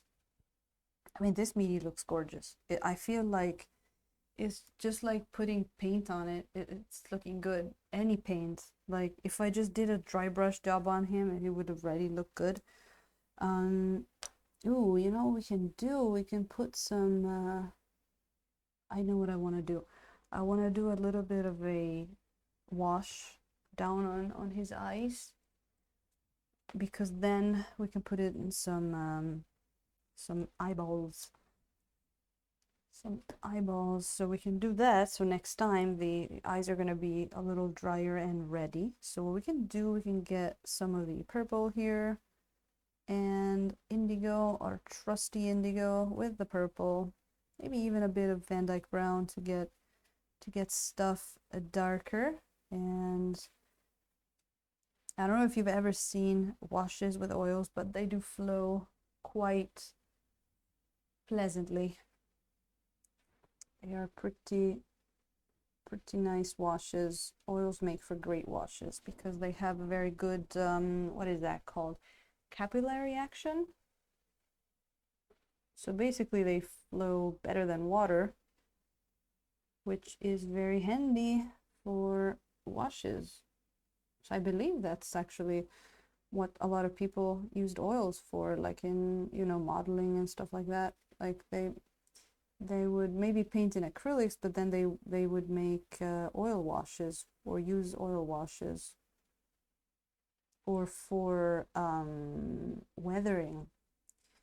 Weathering is great with oils because you can get some stuff done that looks pretty good, but pretty quickly. I mean, like you can literally do something like, where's my brush? You can take some of this, get some white.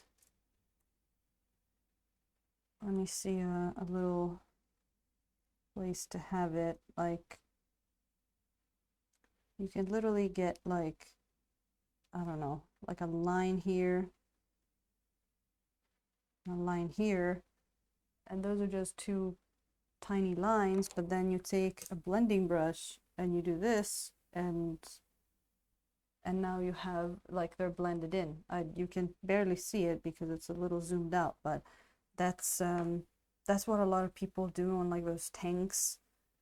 They'll with oils, it's really easy to get some of those like scratches and stuff like that. And the, well, of course, see this Terra Rosa here, it makes great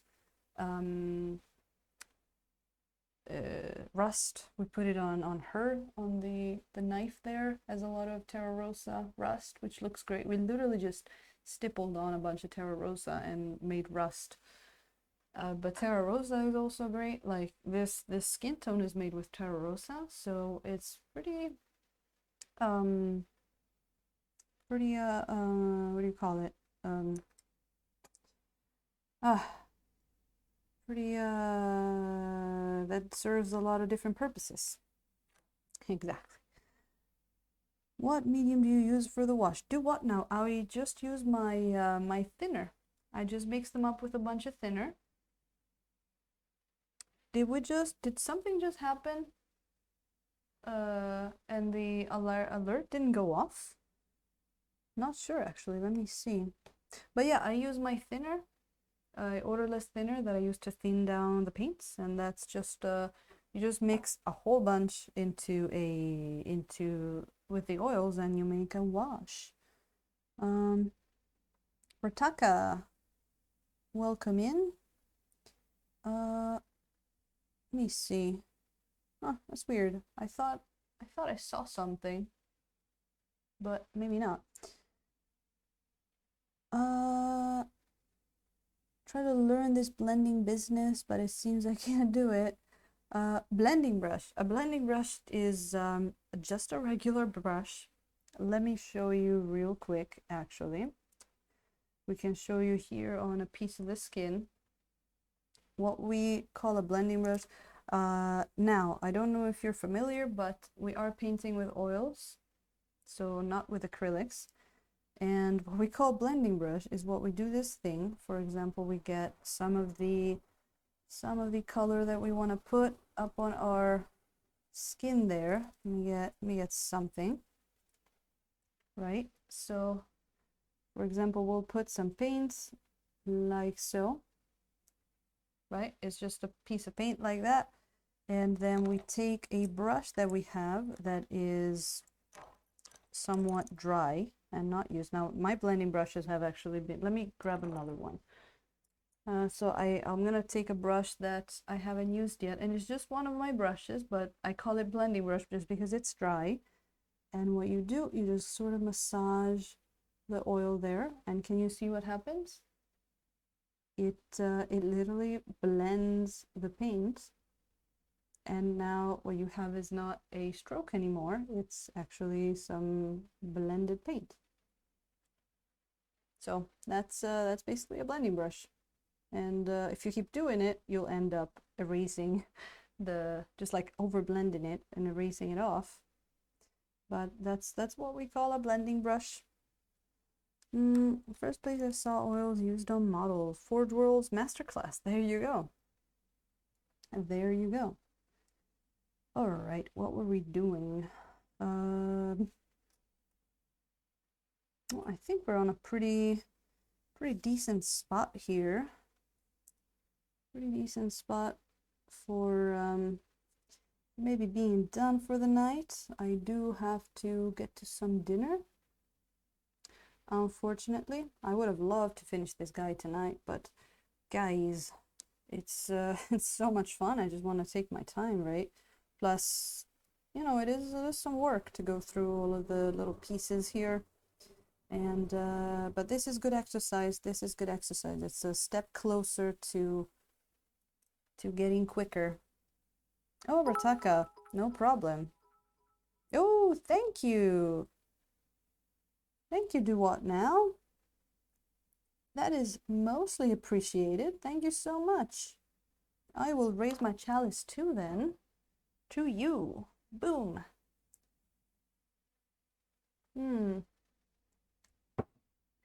right.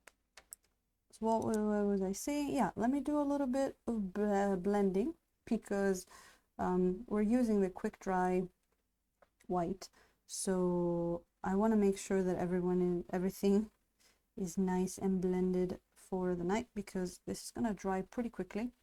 So Rataka, do you paint in oils? Have you started?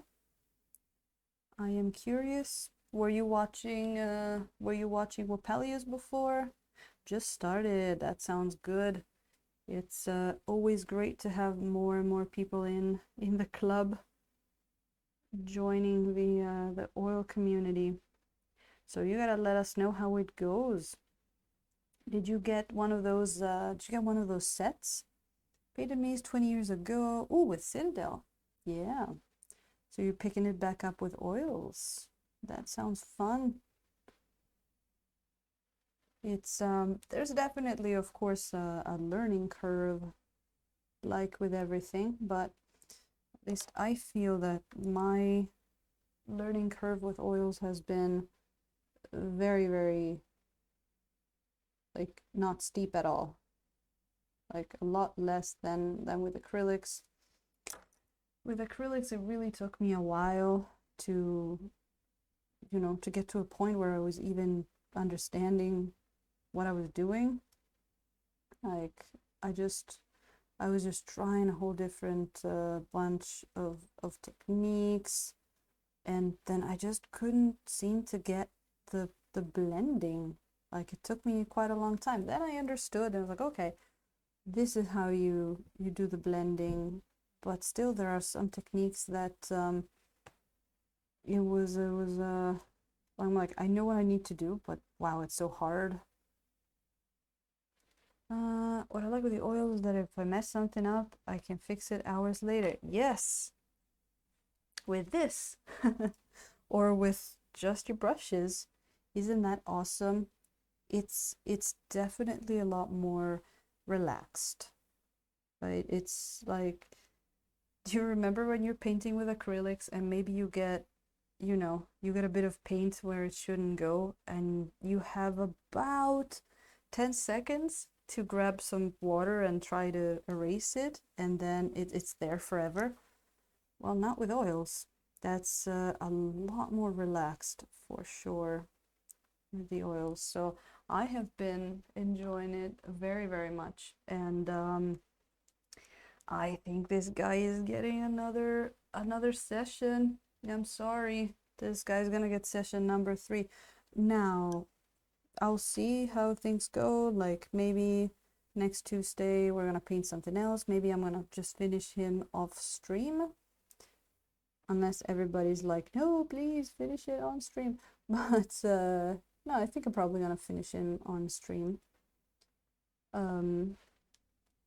36 now. Oh, we were close. And yeah, so I think, yeah, this is the first time I try ice in oils, and it has been a lot of fun. I really want to try, you know, continuing to try these different effects of the different colors. Oh, Nosferatu. That's good to know. I really think I will. I usually finish all of the minis that I start on stream, except for maybe just a little bit of you know, last minute retouching. But I've been having so much fun doing this guy on stream, so I think we're just gonna continue him.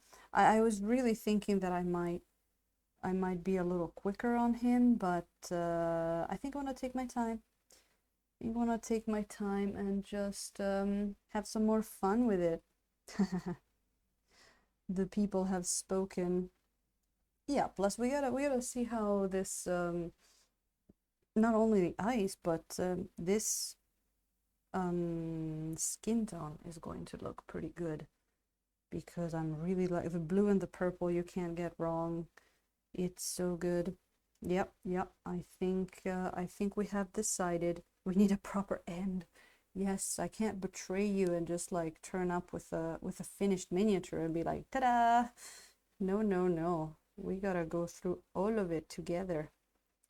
So I'm probably gonna see you on Tuesday again, I think, unless something comes up, because I do have a job that can be a little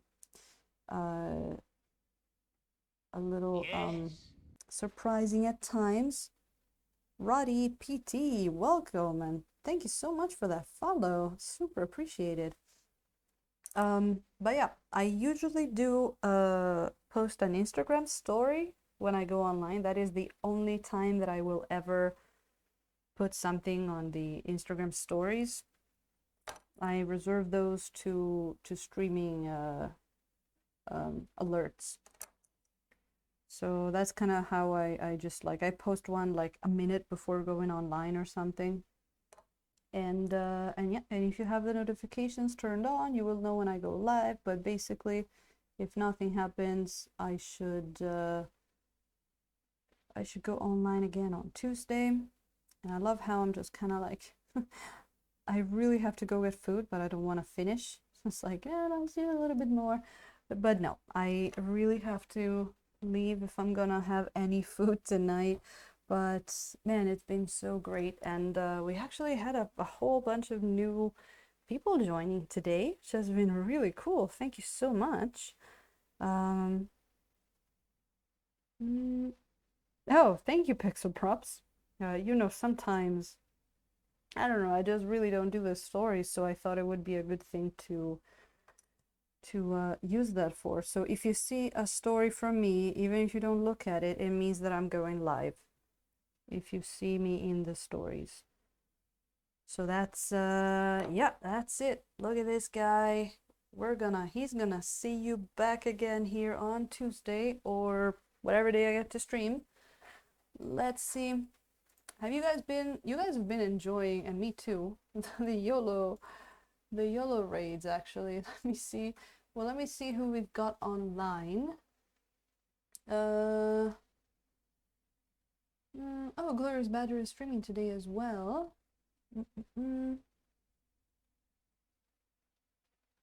Yeah, Pixel Props, yeah. I do kind of like pick and choose which ones I want to be notified when they stream. And then I have the ones that, you know, I'll go on Twitch and just see if they're online. Oh, who do we got? Who do we got? Let me see here. Maybe we should just keep doing the YOLO stream. The YOLO, I mean raid. We've got a Phoenix miniature art. That's ooh, painting a Banshee. We just painted a Banshee. Phoenix miniature art. Let me see what they're doing. Yes. Oh, what's up, Bida? Thank you so much for the follow. Thank you so much. I hope you're gonna keep joining us here for the raid. Yeah, that looks good. That looks good. Oh, it's looking really good. Let's go there. This is gonna be the third YOLO raid that we do. That might become a little bit of a tradition here. Let's get that raid started. And all right, I'll see you guys on the other. Yeehaw! I'll see you guys on the other side. And guys. Oh, Moe, thank you. Thank you so much for keeping me company here. It really is a lot more fun to paint when you guys are there. And this has been so much fun. We're gonna finish him soon. He's gonna go into the no fuzzy box so he doesn't get all filled with hairs. And it's probably gonna be pretty dry next time we paint. So we can make it more icy, we can make it more cool. So perfect raid timing. There you go, Pixel Props. And you have a great stream later. You guys should go follow Pixel Props. All right. Goodbye.